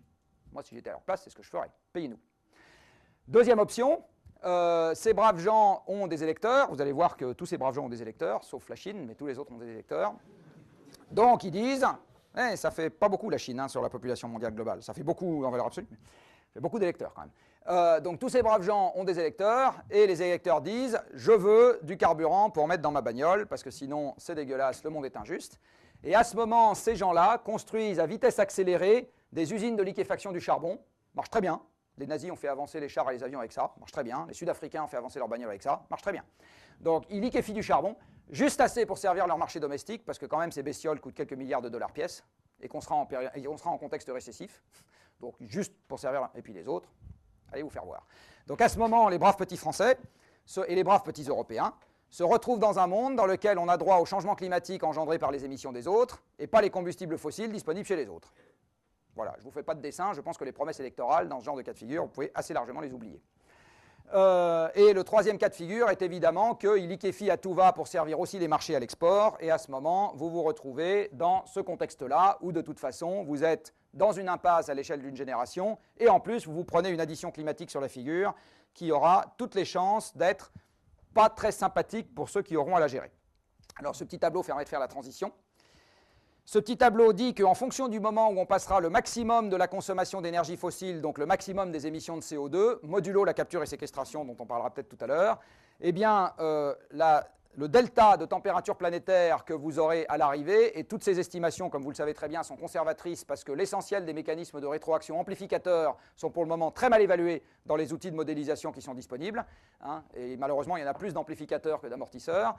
Ça veut dire qu'en gros, le moment où on va passer le pic des émissions de CO2 est absolument fondamental pour savoir dans quel climat vivront nos enfants et petits-enfants. Donc c'est à notre génération, là tout de suite et maintenant, qu'il incombe la responsabilité, et on a déjà perdu beaucoup de temps, de faire ce qu'il faut pour qu'on ne soit pas là, mais là, parce que sinon, encore une fois, cette addition-là sera totalement ingérable par les gens qui auront à la gérer, et à ce moment-là, je pense que plutôt que de payer les retraites, ils mettront les vieillards qui auront été responsables de cette affaire en prison. En tout cas, moi j'aurais assez envie à leur place de le faire. Si on veut se limiter à le pic en 2000 ou 2010, ça veut dire qu'on a encore le droit d'envoyer dans l'atmosphère avec un flux décroissant, j'insiste, avec un flux décroissant, la quantité de carbone contenue dans les réserves prouvées de gaz et de pétrole, donc ce n'est même pas la totalité de ce qui est extractible, et c'est tout pas de charbon. C'est un monde sans charbon. Ça veut dire qu'un des enjeux dans cette affaire, donc que faire contre la contrainte carbone, eh bien on a au moins une idée assez claire, c'est se débarrasser le plus vite possible des centrales à charbon sans dispositif de capture et de séquestration. L'électricité coûtera ce qu'elle coûtera, mais c'est le truc à faire à vitesse accélérée. Voilà, donc on va passer à l'aspect aval de cette histoire. Je ne veux pas en entendre un seul me dire vivement 2015, je vous préviens. Et on va retrouver donc ici la perturbation, fonctionnement du système climatique, vous connaissez mieux que moi. Donc je vais juste vous parler de la perturbation du fonctionnement climatique qui est induite par ça, entre autres choses, c'est-à-dire les émissions humaines de CO2. Et vous voyez que les émissions humaines de CO2, comme la consommation d'énergie, croissent quand il y a croissance économique, et quand il y a des petits accidents de parcours, elles s'arrêtent. Du reste, 2009 va être une très bonne année pour les émissions de gaz à effet de serre. Très bonne année. Je prends les paris avec qui veut. 2009 va être une excellente année. Quand vous avez une très grosse récession, ce qui s'est passé dans les pays de l'Est après la chute du mur de Berlin, vous avez eu une contraction de plusieurs dizaines de pourcents des émissions de CO2. Alors comme ce truc-là ne peut pas grimper jusqu'au ciel, mais va se mettre à baisser à cause de la contrainte sur les combustibles fossiles, je suis en train de vous rappeler une fois de plus que si ce n'est pas nous qui le gérons de manière volontaire, et ça sera très désagréable, c'est des trucs encore pires qui s'en chargeront à notre place. Ce CO2, où est-ce qu'il va? Ça, vous le connaissez probablement. Ce CO2 va dans l'océan qui l'acidifie, pour un tiers dans les écosystèmes continentaux qui sont susceptibles d'en recracher une partie plus tard, et pour la moitié dans l'atmosphère actuellement. Ce qui veut dire que c'est le seuil de ce qu'on doit faire, l'effort minimum de ce qu'on doit faire, c'est diviser les émissions mondiales de CO2 par 2 ASAP, aussi vite que possible. Et en fait, comme c'est un système dynamique, il faut maintenant même les diviser par 3. Mais je vous montrerai tout à l'heure ce que ça signifie de les diviser par 2. Vous allez comprendre que c'est quand même pas une partie de plaisir. Si je rajoute le méthane et le protoxyde et que je regarde d'où viennent mes émissions, voilà ce que ça donne dans le monde. Alors tout ce qui n'est pas dans l'ellipse, c'est du CO2. Le reste, ce n'est pas du CO2 pour l'essentiel. Et ici, vous allez trouver les centrales à charbon et les raffineries et les centrales à gaz. Rappelez-vous que les centrales à charbon, à elles toutes seules, c'est 20% du CO2 mondial, c'est-à-dire plus que les moyens de transport qui en font 17. Donc les centrales à charbon, le charbon, voici l'ennemi, je le répète. En France, on n'en est pas assez conscient parce qu'on n'a pas d'exploitation charbonnière, parce qu'on n'a pas d'industrie charbonnière, mais le charbon, voici l'ennemi, encore une fois, j'insiste vraiment là-dessus. Les transports, etc. Alors, ce que vous constatez, c'est que rien de ce que vous faites dans une journée ordinaire n'échappe aux émissions de gaz à effet de serre. Donc j'en reviens à la question posée, que faire face à la contrainte carbone? Il va falloir toucher à tout. Il n'existe pas de solution à ce truc-là qui soit une solution détachable qu'on peut confier à un ingénieur en lui disant « démerde-toi du problème dans ton coin, moi je ne veux pas en entendre parler, je vais rester assis dans mon canapé et que tu me trouves une solution ». Ce n'est pas possible. Ça n'est pas possible. Donc ce truc-là ne se règle qu'en touchant à tout. Et si c'est la solution involontaire qui s'applique, de type guerre, récession massive, etc., de toute façon ça touchera à tout. Donc, encore une fois, penser que qui que ce soit dans cette salle serait en dehors de l'effort qu'il va falloir faire pour régler ce problème est un leurre.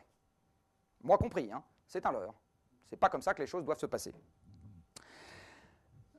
Je vous rappelle simplement, parce que vous le savez mieux que moi, qu'une simulation climatique commence par un scénario qui est fait sur l'évolution de l'humanité à l'avenir, et donc que vous n'avez pas de résultats qui soient indépendants de l'hypothèse que vous avez mis en entrée. Hein. Ça, c'est quelque chose qu'on oublie souvent. La deuxième chose qu'on oublie souvent, c'est que comme on est sur des processus dans lesquels on a pris la boucle de rétroaction à l'intérieur du système, mais pas le contrôle de cohérence sur l'hypothèse en entrée, toutes les simulations sont faites à l'échelle du siècle, sans qu'on se pose une seule seconde la question de savoir si à un moment ou à un autre, la dérive climatique observée reste compatible ou non avec une humanité de 8, puis 9, puis 10, puis 11 milliards de bonshommes qui se mettent à consommer de plus en plus. Parce que mon sentiment, c'est que si vous changez la température planétaire de 5 degrés en un siècle, vous n'aurez pas 12 milliards de bonshommes à l'arrivée. Vous en aurez beaucoup moins que ça. Alors ça a un effet majeur, que vous connaissez peut-être certains d'entre vous, c'est qu'à partir du moment où toutes les simulations vont jusqu'à l'échéance, ça accrédite l'idée dans le grand public qu'il ne peut rien se passer de catastrophique avant le 31 décembre 2099. Réfléchissez-y bien, c'est exactement ça qui se passe. Donc le grand public s'imagine que ce truc-là, c'est éventuellement un problème pour... c'est loin, même avec les lunettes à flelou. Donc c'est quelque chose qui est vraiment, vraiment très important à garder en mémoire. Alors ça peut paraître idiot, moi il m'a fallu un certain temps pour m'en rendre compte que le simple fait, encore une fois, de donner toujours les simulations jusqu'à l'échéance, accrédite de ce seul fait l'idée que vous n'avez pas de catastrophe avant. Qui bien évidemment est à mon avis quelque chose de complètement faux. Et pour s'en convaincre, ça c'est aussi quelque chose que vous connaissez sûrement, il suffit de se rappeler que le delta de température moyenne entre le dernier maximum glaciaire et aujourd'hui, c'est juste 5 degrés de moyenne planétaire, et c'est quelque chose qui a mis 10 000 ans le réchauffement qui a permis de passer du dernier maximum glaciaire à aujourd'hui s'est effectué en 10 000 ans, en changeant de manière absolument massive la géographie planétaire et les conditions de vie sur Terre. Donc mon sentiment, c'est que le même genre de transition appliquée à une humanité sédentaire de 7 milliards de bonshommes, parce que là, il y avait 5 millions de sédentaires, 7 milliards de bonshommes en un siècle, ça se termine en bain de sang. C'est mon sentiment. C'est-à-dire que le déplacement des conditions favorables ira considérablement trop vite pour que des sociétés sédentaires et repues s'adaptent à ce genre de changement dans la joie et la bonne humeur. Donc ça se terminera en pugilat. Donc quand on donne le prix Nobel de la paix au GIEC, je pense qu'on ne fait pas d'erreur de casting. Il s'agit vraiment de ça. Bon, quelques petits trucs que vous connaissez aussi, ça ne chauffera pas de la même manière partout, je vais aller vite. Ça chauffera pas. Alors un truc aussi sur lequel moi j'aime beaucoup insister, c'est que le cycle de l'eau, qui est plus déterminant pour les écosystèmes installés que la variation de température en général, va aussi subir des modifications. Alors ça, je le dis juste pour rappeler que la presse parle toujours de la température et très peu de la modification du cycle de l'eau, alors que le facteur limitant pour une bonne partie des bestioles et des plantes, c'est ça, beaucoup plus que la température. Et il faut presque aller encore un cran au-delà, parce qu'il y a une bonne partie des plantes pour lesquelles ce qui va vraiment compter, c'est moins l'eau qui tombe que l'eau qui reste dans le sol. Donc en fait, c'est l'évolution de l'humidité des sols qui est le truc qui peut aussi être limitant. Alors là, vous voyez par exemple que tout le pourtour du bassin méditerranéen verrait les sols s'assécher, verrait les précipitations diminuer en toute saison. Donc l'Union pour la Méditerranée, on a au moins un thème à lui trouver, c'est de combattre la sécheresse. Et ça va nous convaincre, et ça va nous concerner nous aussi. Nous aussi. Voilà, après, il y a des tas d'autres trucs qui vont arriver, avec évidemment des ampleurs qui sont scénario dépendantes. Il va se passer des choses sur les écosystèmes installés, il va se passer des choses sur les agents pathogènes. Plus on chauffe le bouillon de culture et plus les petites bestioles aiment. Il va se passer des choses sur le niveau de l'océan, avec là aussi des discontinuités qui pourraient se produire et qui sont mal, mais des discontinuités à la hausse. Il va y avoir une élévation des températures, c'est évident, et retenez que si la température planétaire s'élève de 3 degrés, on a en Europe un été 2003 qui devient un été à peu près normal. À peu près normal, ça veut dire qu'un été sur deux est plus chaud, hein, c'est le sommet de la Gaussienne. Hein. Il va se passer des choses sur la modification de la dérive nord-atlantique, là aussi mal évaluée. Il va se passer des choses sur les phénomènes de convection violente qui restituent de l'énergie du sol vers l'atmosphère, donc notamment tout ce qui est tornade, orage, ouragan, etc. Quand je dis il va se passer des choses, personne ne sait exactement ce qui peut se passer, parce que vous avez affaire là à des modèles qui sont sous la maille, donc bon, les gens bon. Mais en gros, ça paraît logique que toutes les manifestations de restitution d'énergie du sol vers l'atmosphère s'intensifient quand vous modifiez le delta de température entre le sol et l'atmosphère. C'est un truc qui heurte pas tellement le bon sens. Après, on va continuer à avoir des problèmes aussi avec les calottes glaciaires. Alors celle du Groenland est probablement déjà en train de se désagréger, et celle de l'Antarctique de l'Ouest pourrait suivre également. Il va y avoir une acidification de l'océan, ce qui va poser des problèmes à toutes les bestioles qui synthétisent du calcaire. Et enfin, vous pourriez avoir relargage dans l'atmosphère de carbone qui est temporairement stocké aujourd'hui dans les écosystèmes terrestres, voire de carbone qui a été stocké il y a très longtemps et sous d'autres formes dans le sol gelé en permanence des hautes latitudes, soit sous forme de carbone brut. Philippe Siey, pour ceux qui le connaissent, vous en parlerez mieux que moi, soit sous forme d'hydrate de méthane, c'est-à-dire de cristaux mixtes. Donc voilà, la liste des plaisanteries possibles est longue, et c'est surtout ça, moi, que je retiens. C'est-à-dire que quand on est en train de faire c'est pas à vous que je vais apprendre ça, quand on fait une expérience grandeur nature sur un système complexe et multidéterminé qu'on n'a jamais approché autrement qu'en équation simple, la probabilité pour qu'on ait tout vu venir à l'avance est à peu près nulle. Hein. Donc il va se passer des choses qu'on n'aura pas vu venir à l'avance. Un truc qu'on ne voit pas venir à l'avance, c'est une surprise, et une surprise, c'est un truc auquel on ne sait pas s'adapter. Alors si elle est bonne, tant mieux, si elle est mauvaise, tant pis. Hein. Et si je remets en perspective les deux problèmes dont je viens de vous parler, voilà comment va évoluer la consommation de combustibles fossiles, donc les émissions de CO2. Dans tous les cas de figure, il va y avoir maximum puis déclin, à cause de mes foutues intégrales. Et ce n'est pas au moment où je passe le maximum des émissions que je stabilise le thermostat, c'est-à-dire que je stabilise la quantité de CO2, le stock atmosphérique de CO2. C'est ce que je vous disais tout à l'heure, il faut revenir à la moitié, au tiers, et puis après il faut continuer à descendre du reste. Alors en démocratie, il va falloir expliquer aux gens qui votent qu'au moment où on fait des efforts, la situation, le premier paramètre observable, qui est la quantité de CO2 dans l'atmosphère, continue de monter. Donc vous allez avoir du boulot. Ensuite, il va falloir leur expliquer qu'alors qu'on fait des efforts, la température continue de monter, donc on va aussi avoir du boulot. Et enfin, il va falloir leur expliquer qu'au moment où on fait des efforts, la dérive océanique continue d'augmenter, donc on va avoir encore plus de boulot. Alors maintenant, si ça, c'est le fruit de la limitation du stock et non pas de notre volonté, ça ne veut pas dire qu'on a un problème qui en a évacué un autre, ça veut dire qu'on a deux emmerdements sur les bras au même moment, c'est-à-dire à la fois la diminution de l'énergie pas chère et facile d'emploi, c'est-à-dire ce qui permet de modifier l'environnement à notre profit, et une augmentation du problème environnemental à gérer. Bonjour l'ambiance, ça risque de ne pas être très sympathique pour ceux qui devront gérer ça. Et ceux qui devront gérer ça, les plus jeunes dans la salle en font probablement partie. Donc, ce n'est pas un problème, encore une fois, qui est pour dans des lustres. Alors, si on veut le régler, ce problème, qu'est-ce qu'on doit faire? Aujourd'hui, voilà à quoi ressemblent les émissions de carbone par personne et par an à la surface de la planète. Vous constatez bien évidemment une très grande disparité selon que vous êtes dans un pays dit riche ou dans un pays dit pauvre. Je vous rappelle que même un Indien, il a déjà, selon la manière dont vous allez faire le calcul, entre 10 et 30 esclaves énergétiques par personne à sa disposition. Hein. Donc encore une fois, rappelez-vous que la pauvreté, ça n'est que la partie gauche de la distribution de revenus. Hein. Pour supprimer la pauvreté, il faut avoir d'Irak, pas d'autre solution. Tant que vous avez une gaussienne dans votre courbe de répartition des revenus, vous avez de la pauvreté par définition. Par définition. Puisque c'est toute la partie de la courbe qui est en dessous d'un certain pourcentage de la valeur médiane. D'accord ? Donc supprimer la pauvreté, c'est un non-sens mathématique. Réduire les inégalités, ça c'est possible. Réduire l'écart type. Supprimer la pauvreté, c'est mathématiquement impossible, sauf à avoir un Dirac. Impossible sinon. Donc, j'en reviens à ce que je disais. Non, je vous dis ça parce que, encore une fois, il y a des notions pour lesquelles on considère qu'on comprend ce que ça veut dire, alors qu'en fait, on ne comprend pas du tout ce que ça veut dire. Là, c'est pareil. Moi, j'ai vécu jusqu'à 40 ans et quelques sans savoir ce que c'était que la définition de la pauvreté. Quand vous regardez ce que c'est comme définition, vous vous rendez compte qu'il y a des affirmations qui ne tiennent pas la route. Ça ne veut pas dire qu'il ne faut pas vivre dans un monde plus juste. C'est pas ça que je suis en train de dire. Hein.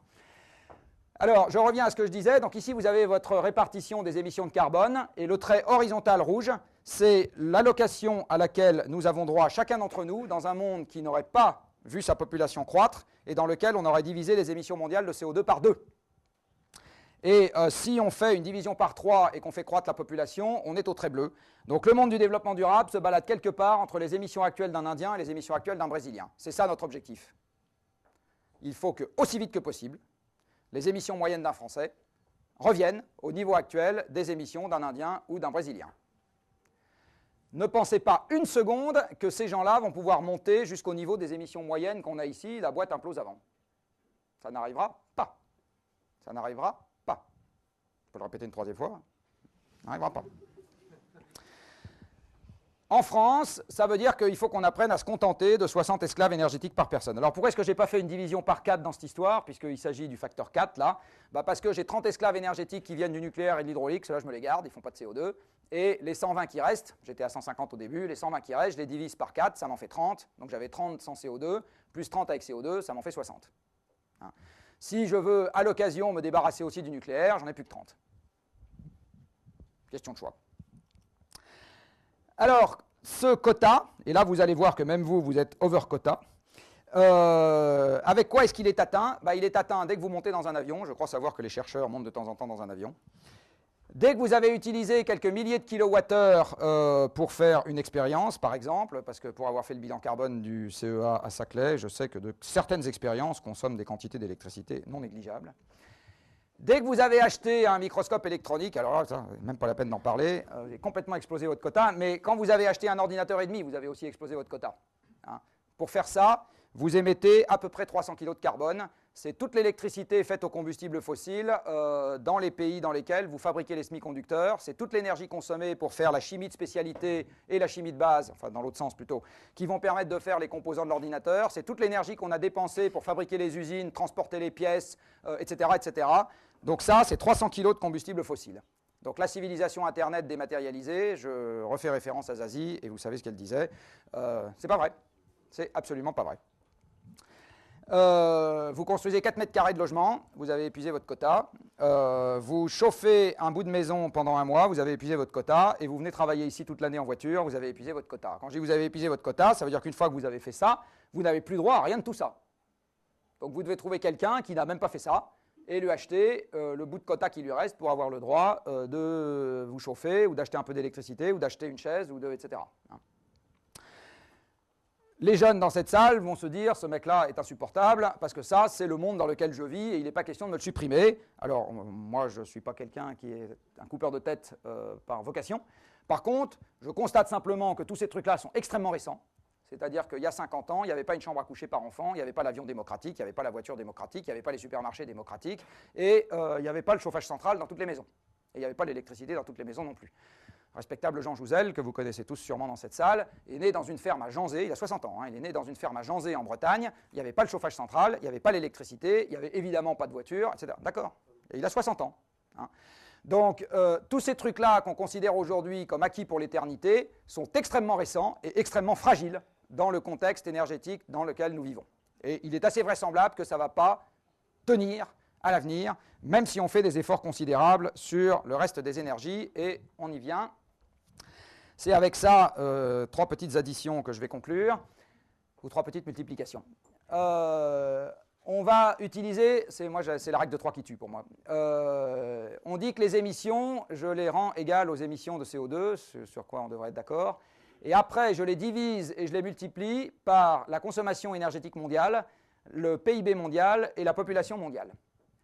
Ce qui me permet de dire que mes émissions de gaz carbonique sont égales à ça qui est le contenu en gaz carbonique de l'énergie, ça qui est l'intensité énergétique de l'économie, ça qui est le PIB par personne, ce qui, à peu de choses près, est le pouvoir d'achat par personne, et ça, c'est la population. Je dis également que si je mets ce terme-là sous contrainte, ce que j'ai envie de faire, eh ben je dois pouvoir retrouver ma contrainte dans la manière dont ces termes-là vont évoluer. Alors, je commence à mettre le terme de gauche sous contrainte, et je dis que je veux le diviser par 2 à zap. Et je dis même du reste que, à cause de mes fichus intégrales bornées, de toute façon, viendra un moment où ça arrivera, et où forever, les émissions de CO2 de l'humanité seront inférieures à la moitié de ce qu'elles sont aujourd'hui. C'est juste une question de temps. Alors après, je vais aller voir l'Institut national d'études démographiques, où il y a des collègues à vous, et je vais leur demander, est-ce que la population mondiale va être divisée par 2 dans les 41 ans qui viennent? Et ils m'expliquent que sauf grippe aviaire ou autre plaisanterie de ce genre, non, ce qu'ils voient, c'est qu'on va gagner, on va monter à 9 milliards, donc on va gagner 35% entre maintenant et 2050. Donc si là je dois diviser par 2 et que là je commence par multiplier par 1,35, c'est que j'ai du chemin à faire sur le reste. Alors le chemin à faire sur le reste est en gros une division par 2 quelque chose. Donc je vais voir M. Attali et je lui demande s'il envisage de diviser le PIB par personne par 2, quelque chose. Et Attali m'explique que non. Cela étant, un quart d'heure après, il pourrait m'expliquer que oui, lui ça ne le dérange pas. Et que je l'ai vécu personnellement, donc je raconterai l'anecdote après si ça vous amuse. Donc 2% de croissance par an, bah, vous êtes comme moi champion des intérêts composés, même si vous n'êtes pas banquier, ça vous fait 1,02 à la puissance 41, ça vous fait une multiplication par un petit facteur 2,5 à l'échéance. D'accord ?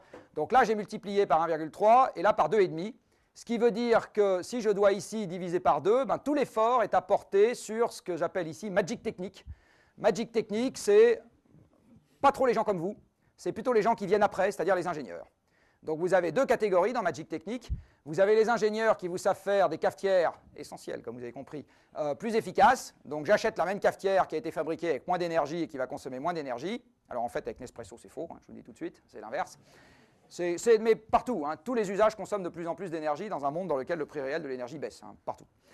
Et ici c'est la 2e catégorie d'ingénieurs qui font Magic Technique, c'est ceux qui vont me faire de l'énergie finale avec le moins de CO2 possible. D'accord ? Donc ils vont me remplacer mes centrales à charbon par des centrales nucléaires et des éoliennes, ils vont me remplacer mes centrales à charbon par des centrales à gaz, ils vont me remplacer mes centrales à charbon par des centrales à charbon avec capture et séquestration, etc. C'est ça qu'ils vont me faire. Alors je convoque la première catégorie d'ingénieurs et je leur demande ce qu'ils fichent, et ils me disent, bah monsieur, depuis 35 ans, on a réussi à gagner 30%. C'est-à-dire qu'aujourd'hui, pour faire $1 de PIB, il faut consommer 30% d'énergie en moins qu'il y a 35 ans. Alors je dis, ça c'est vachement bien, et je considère que1 point par an en ordre de grandeur, faites-moi grâce de la composition des intérêts, je prolonge et je dis qu'on va gagner 40% sur les 40 ans qui viennent. Là, on a eu 2 chocs pétroliers, on a fait beaucoup plus d'efforts que ceux qu'on a fait les années qui viennent de s'écouler, donc on en a fait des efforts sur les économies, donc je fais une prolongation d'un truc un peu ambitieux. Et à ce moment, je me rends compte que sur les 40 ans qui viennent, il faut diviser par 4 le contenu en gaz carbonique de l'énergie, dans un contexte dans lequel je multiplie par 2 l'approvisionnement énergétique primaire de la planète, alors que de par le passé, ce que j'ai réussi, enfin ce que ma confrérie a réussi à faire de mieux, c'est de gagner 10% sur 35 ans, ce dans quoi vous allez trouver la mise en service des barrages, la mise en service des centrales nucléaires et les 3 trombones qui sont les panneaux photovoltaïques et les éoliennes. Donc, il faut passer de 10% en 35 ans à 75% en 41 ans, c'est-à-dire que l'évolution qui était celle-ci doit devenir celle-là. Alors la partie du bas, c'est hachement facile. On va en discuter, c'est hachement facile. Il suffit de monter les prix. Aucun problème. C'est le but du jeu de la taxe carbone qui va être discuté dans 15 jours ou 3 semaines sous l'égide de Michel Rocard. Et par contre, ça, alors là, accrochez-vous. Accrochez-vous, parce que si vous voulez faire ça sur les renouvelables, voilà la situation de départ sur les renouvelables. Alors les renouvelables, retenez une règle simple, il y en a d'autant moins sur la planète que le journal français en parle plus. Assez bonne approximation. Si vous voulez énoncer ça de manière plus rigoureuse, leur importance dans le bilan énergétique mondial est inversement proportionnelle à leur pagination dans le journal français. Si vous demandez aux Français, ce que j'ai vu dans un sondage dans Les Échos, excellent journal au demeurant il n'y a pas très longtemps, c'est quoi les énergies renouvelables pour vous? 2 tiers des Français vous disent c'est les éoliennes et les panneaux photovoltaïques. Bah non, les énergies renouvelables dans le monde, c'est le bois et c'est l'hydroélectricité. Ce qui veut dire, soit dit en passant, que les pays dans lesquels vous avez beaucoup d'énergie renouvelable, aujourd'hui, ce n'est pas des pays dans lesquels les dirigeants politiques sont plus éclairés que les autres, c'est des pays dans lesquels la superficie forestière et la superficie montagneuse, par tête de pipe, sont plus élevées qu'ailleurs. Donc vous allez trouver beaucoup d'énergie renouvelable dans les pays nordiques, plein de forêts, plein de montagnes, encore un peu en Suisse et en France, pas mal de montagnes, pas mal de forêts, puis vous allez au Danemark, c'est tout plat, il n'y a pas de forêt. Ils ont beau mettre des éoliennes partout, ça fait quelques pourcents d'énergie renouvelable dans le mix énergétique du Danemark. Ça fait 13% dans l'électricité, parce qu'ils en exportent une partie, si en circuit fermé ça ne tiendrait pas, et dans le reste ils n'ont rien. Donc ça fait quelques pourcents. J'ai rien contre les Danois, qui sont par ailleurs des gens charmants, je suis juste en train de rappeler que les ordres de grandeur sont là, et que les ordres de grandeur, c'est que les 2 énergies qui comptent aujourd'hui, c'est le bois et l'hydroélectricité. Alors, Je dis que je veux faire 4% par an. En 50 ans, tout à l'heure j'avais pris 41, c'est pas grave, les ordres de grandeur restent valables. Ça va me faire 4% par an. Alors question, est-ce que je peux mettre en culture énergétique l'équivalent de la totalité de la superficie forestière mondiale? Je ne sais pas si vous avez envie de postuler comme chef de projet pour faire ça. Moi, pas sûr. Est-ce que dans le même temps, vous pouvez multiplier par 7 le nombre de retenues sur Terre? Quand vous allez demander aux spécialistes de l'hydroélectricité, ils vous disent par 3 je veux bien, par 7 j'ai du mal, et le barrage des 3 gorges, est-ce que c'est vachement écolo? On va avoir un grand débat. Hein. Est-ce qu'on va réussir à faire passer les biocarburants de 30 millions de tonnes équivalent pétrole à 7000, ce qui correspond à une situation dans laquelle vous doublez ou triplez le parc de voitures dans le monde avec tout le monde qui roule au biocarburant? N'y comptez pas une seconde. Il n'y aura pas de biocarburant pour tout le monde. Il n'y en aura même pour personne. Des biocarburants, il y en aura pour faire les cultures et pour faire avancer les avions de chasse. Ça, je veux bien. Le reste, alors là, il n'y aura rien. Il n'y aura rien. C'est même pas la peine d'y compter. Vous transformeriez aujourd'hui, alors quand je dis il n'y aura rien, c'est il n'y aura rien à 9 milliards de bonshommes voulant tous rouler dans une voiture d'une tonne de poids, et dans les 30 ans qui viennent. Je précise un peu mon affirmation. Hein. Mais si on ne divise pas par 10 préalablement le parc de voitures dans le monde, en divisant également le poids de chaque voiture par 3, c'est même pas la peine d'en parler des biocarburants. Hein. Aujourd'hui, vous convertiriez la totalité de la production céréalière mondiale en biocarburants, que ça vous ferait le quart du pétrole que l'humanité consomme. Forget it. Est-ce que l'éolien, qui fait aujourd'hui 20 millions de tonnes équivalent pétrole dans un monde qui en consomme 12 000, va nous tirer d'affaire dans les 20 ou 30 ans qui viennent? Non. Vous pouvez mettre tous les milliards que vous voulez dans l'éolien demain matin, et M. Borloo peut faire des grands sauts en disant que c'est un truc génial, ça ne changera strictement rien à l'évolution du monde et de nos misérables existences dans les 30 ans qui viennent. Rien. Ça changera un peu la vie des fabricants d'éoliennes, ça changera un peu la vie tant qu'il y en a des gens qui installent des éoliennes dans leurs champs et qui permettent à leur maire de toucher de la taxe professionnelle. Je dis tant qu'il y en a parce qu'il est question de la supprimer, la taxe. Maintenant, quand vous demandez aux élus locaux si pour 2 fois le montant de la taxe, ils prendraient un abattoir à cochons plutôt que l'éolienne, ils vous disent tous oui, hein. Fais le test. Mais c'est normal, ça ne me gêne pas. C'est juste pour vous dire qu'aujourd'hui, tout l'argent qu'on met dans l'éolien, on ferait bien mieux de le mettre. Il y a des tas d'autres trucs où on ferait mieux de le mettre, à commencer par financer gratos de la capture et séquestration chez les Chinois. Ça serait vachement mieux à la fois pour les emplois français et pour votre avenir climatique et le mien. Hein. Et c'est pareil, est-ce que le photovoltaïque, qui aujourd'hui est essentiellement une machine à capter des subventions avec 15% de taux de rendement sur capitaux investis, donc on aurait vraiment tort de se priver, est un truc qui va sauver la planète? Non. Mettons quelques milliards dans la recherche, alors ça je suis tout à fait pour franchir des sauts qui sont encore à franchir, parce que tous les gens qui travaillent là-dedans le disent, ça ne sert à rien aujourd'hui de financer du kilowattheure à 50 centimes le tarif de rachat. On est en train de perdre notre temps. Et comme le journal fait un papier là-dessus, de même qu'il fait un papier là-dessus ou un papier sur une centrale à charbon, ça accrédite l'idée extrêmement délétère dans la population dans son ensemble qu'on est en train de répondre aux problèmes dans les bons ordres de grandeur. Or, comme on est dans une course contre la montre, ça c'est quelque chose qui est vraiment très grave. On aurait 50 ans devant nous, on s'en foutrait. On verrait que ça ne marche pas, on fera autre chose. Sauf que là, on ne les a pas. Est-ce qu'on peut recourir au nucléaire? Je imagine que c'est un vrai sujet de débat chez vous, alors je vais vous donner mes conclusions à moi. Ma conclusion à moi, c'est que la presse dit des bêtises dans beaucoup de domaines, y compris les conséquences sanitaires de ce truc-là. Que les déchets, ça ne m'empêche vraiment pas de dormir. Si c'est le seul truc que je lègue à mes enfants, je suis un père heureux. La question des réserves est déjà un point plus intéressant. L'uranium 235, il n'y en a pas tant que ça. Donc il faut passer à autre chose assez rapidement si on veut faire du nucléaire de manière significative. Cela étant, si vous voulez faire plus 4% par an sur le nucléaire, là vous tombez sur des limites qui ne sont pas des limites de dangerosité ou de risque, qui sont des limites de disponibilité des capitaux, des compétences, des emplacements, des ceci, des cela. Donc je ne crois pas non plus que le nucléaire va nous tirer d'affaire de cette histoire. Ce que je crois, c'est que là où on en a et où il marche à peu près, ça serait dommage de s'en passer. Je pense qu'il y a un certain nombre d'endroits où on peut en rajouter plus sans que ça m'empêche de dormir, mais l'idée que c'est juste ça qui va nous tirer d'affaire est une idée à laquelle je ne souscris pas. Alors maintenant, je vous propose une autre équation de Kaya. On va un peu changer les termes. Vous voyez, ça, on divise toujours par 2. La population, on va considérer qu'on tue personne pour le moment, donc elle augmente toujours autant. Fin du PIB, qui croît. Donc le PIB est à croissance nulle. Sauf qu'aujourd'hui, le PIB mondial par personne est aux alentours de 8 000 $ par habitant et par an, et le vôtre est aux alentours de 30 000 $ par habitant et par an. Donc si j'égalise les conditions de vie sur Terre, je divise vos revenus par 5. On est d'accord? Vous irez vous expliquer avec les autres. C'est ça que je fais. À ce moment, si je suis en prolongation tendancielle sur l'efficacité énergétique, je peux me contenter de juste 25% sur le gain en CO2 par unité d'énergie. Et ça, je veux bien. D'accord?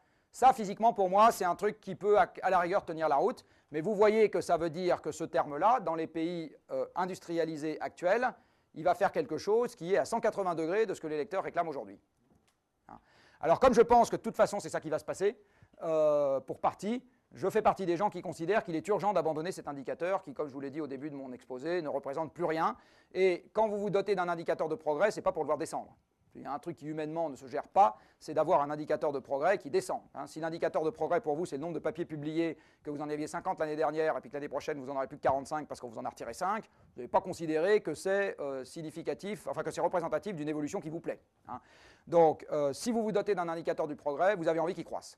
Comme celui-là, je pense qu'il va arrêter de croître pour des raisons physiques, il faut s'en débarrasser le plus vite possible. Et ce n'est pas une affaire d'idéologie, c'est une affaire de maintien de la stabilité sociale. C'est tout à fait différent.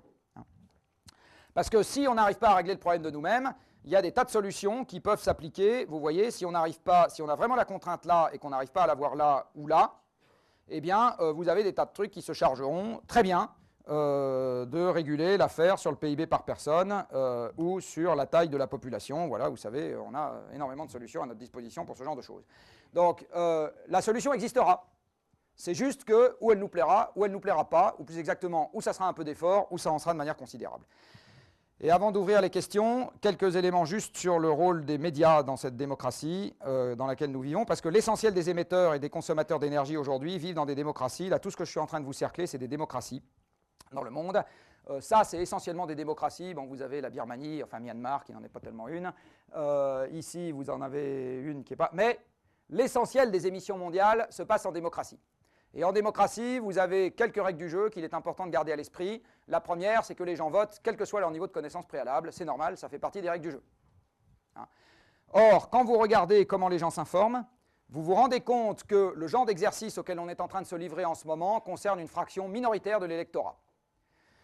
Ce que je suis en train de faire là, si je le fais une fois par semaine, ce qui est à peu près mon rythme, si je le fais pendant 40 ans, mais vous avez compris que ce n'est pas sûr que je vive aussi vieux, et que si on est à peu près 100 par conférence, ce qui est ma moyenne, là vous êtes un peu plus nombreux, mais il y a également des fois où les gens le sont un peu moins, eh bien à la fin de mon existence, j'aurai touché 200 000 personnes.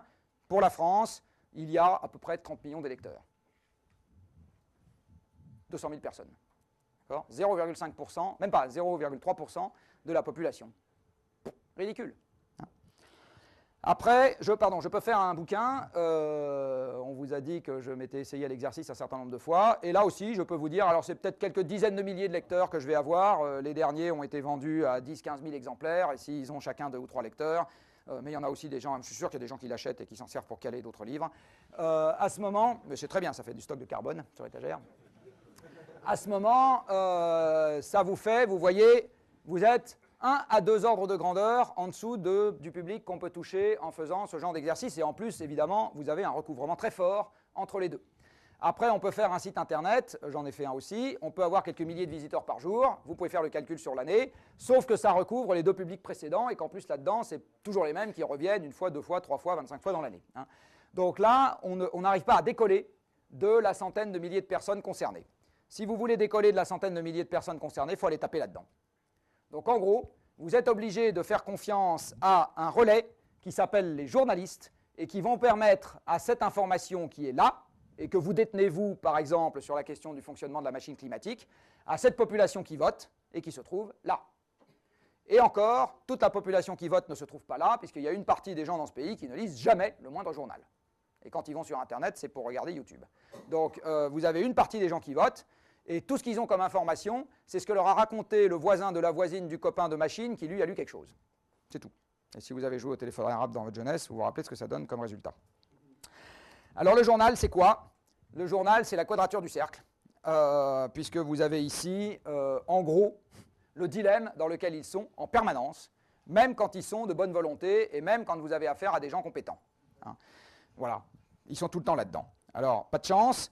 L'environnement, c'est que des trucs très compliqués. On a parlé là de physique et de mathématiques, et encore à mon niveau, pas au vôtre. Donc, il y a des tas de trucs qui sont extrêmement compliqués, et eux, ils ne savent pas traiter le compliqué. Et les problèmes dont je viens de parler, heureusement que vous ne pouviez pas sortir sans être impoli, parce que sinon vous l'auriez fait. Donc, c'est monstrueux, mais quand vous êtes seul derrière votre écran de télévision, vous zappez. D'accord ?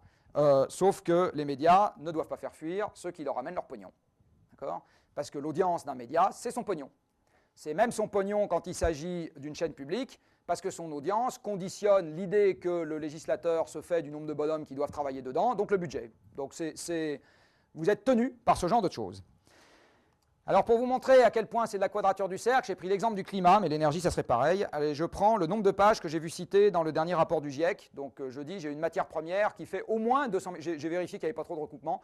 Donc il y avait au moins 200 000 pages de matière primaire, c'est-à-dire de littérature scientifique. Et à mon avis, Hervé Le Treut m'a dit qu'il pensait que c'était 3 ou 4 fois ça. Vous allez en faire un tome du rapport du GIEC, c'est-à-dire 800 pages. Je peux vous assurer qu'il n'y a pas un journaliste dans ce pays qui l'a lu in extenso, il n'y a pas un élu dans ce pays qui l'a lu in extenso, il n'y a pas un responsable économique dans ce pays qui l'a lu in extenso. Pas un. Pas un. Si vous me le trouvez, je vous paye 3 bouteilles de champagne, même 30. Oui, sauf que là, déjà, on est passé de 200 000 pages à 800, c'est-à-dire que c'est comme si on comprimait 100 heures de cours en 24 minutes. Et le résumé pour décideurs revient à comprimer ça en 36 secondes. Donc c'est imparfait. Par construction, vous ne pouvez pas faire autrement. Donc tous les gens qui disent le résumé pour décideurs ne reflète pas telle nuance, bah, évidemment, vous voulez faire autrement. Si vous voulez vous taper les nuances, eh ben, vous vous engouffrez ça et vous y passez votre vie. Et quand vous allez passer à un article dans le journal, vous allez passer à une demi-page, une page dans les bons cas de figure, c'est-à-dire que vous aurez à résumer tout ça en 2 secondes. En gros, c'est passer de 100 heures de cours à 2 secondes. Imaginez que vous soyez journaliste dans cette salle, quoi que vous ayez pensé de ce que je vous ai raconté, la commande de votre rédac-chef, c'est d'en faire un quart de page dans le journal, vous allez mettre quoi? Vous allez mettre quoi? Hein, je pourrais faire l'exercice de vous demander de rédiger un quart de page, je ramasse les copies à la fin et je regarde ce que... C'est évident que vous êtes dans une situation impossible. C'est impossible, totalement impossible. Hein. Alors là, je suis un peu caricatural. De temps en temps, vous avez des émissions de plateau. On n'est plus sur une demi-page dans le journal, on est sur un quart d'heure. Mais enfin, encore une fois, 100 heures de cours en un quart d'heure, ça reste un truc qui... Hein, pas facile. Bon. Après, vous avez également un problème de sélection de l'information.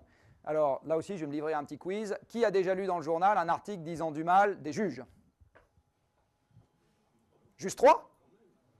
Un article disant déjà du mal qui a déjà lu un article disant du mal des juges dans le journal? Non, je ne dis pas de tous. Qui a lu dans le journal un article disant du mal du fonctionnement du monde politique? Qui a lu dans le journal un article disant du mal sur la conscience professionnelle des chercheurs? Qui a déjà lu dans le journal un article vous expliquant les vices de fonctionnement structurel de la presse?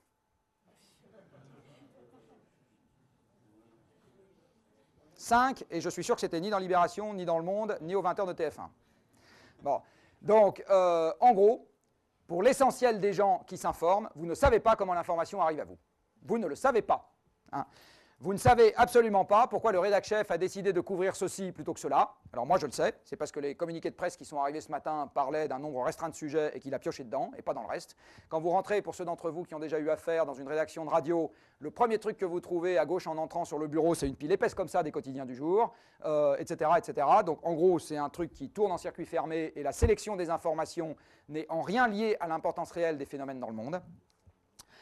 Vous ne savez pas pourquoi on est allé interroger machin plutôt que truc. Alors ça aussi, moi je le sais, parce que machin était disponible et pas truc. Ou parce que machin était déjà dans le carnet d'adresse du journaliste et pas truc. Ou parce que, etc. Ça ne veut pas dire que machin soit mauvais. Ça veut juste dire que le processus de sélection n'est pas nécessairement lié à la compétence. Alors avec le temps, quand le journaliste connaît bien son sujet, etc., ça devient beaucoup moins vrai. Et encore, vous avez des journalistes qui ont leur tête et ils gardent leur tête. Vous ne savez pas non plus si la personne qui a causé pendant 3 quarts d'heure, ce qui va être restitué de ses propos, c'est quelque chose qui ressemble à ce qu'elle a dit ou si c'est totalement différent. Vous ne le savez pas. La majeure partie du temps, le journaliste fait honnêtement son travail, donc il veut vraiment restituer, mais de temps en temps, c'est un sujet neuf, donc il restitue de travers. Et de temps en temps, il a le mec dans le nez pour Dieu sait quelle raison, où il cherche à lui faire dire des trucs que l'autre n'a pas envie de dire, et à ce moment, il vous fait dire des trucs que vous ne pensez pas. Vous ne savez pas si vous avez, c'est évident que les journalistes en ont, tous, on en a tous, hein. Quand on cause 20 minutes devant une caméra et qu'il en passe 15 secondes au JT, vous ne savez pas pourquoi on a sélectionné ceci plutôt que cela, je ne sais pas. Et quand vous êtes interviewé dans le journal, vous ne savez pas si la personne interviewée a pu relire ses propos et valider ce qu'on lui fait dire ou pas, sachant qu'en plus le premier jet n'est jamais fait par la personne interviewée, c'est fait par la personne dont le nom suit propos recueillis par. Hein.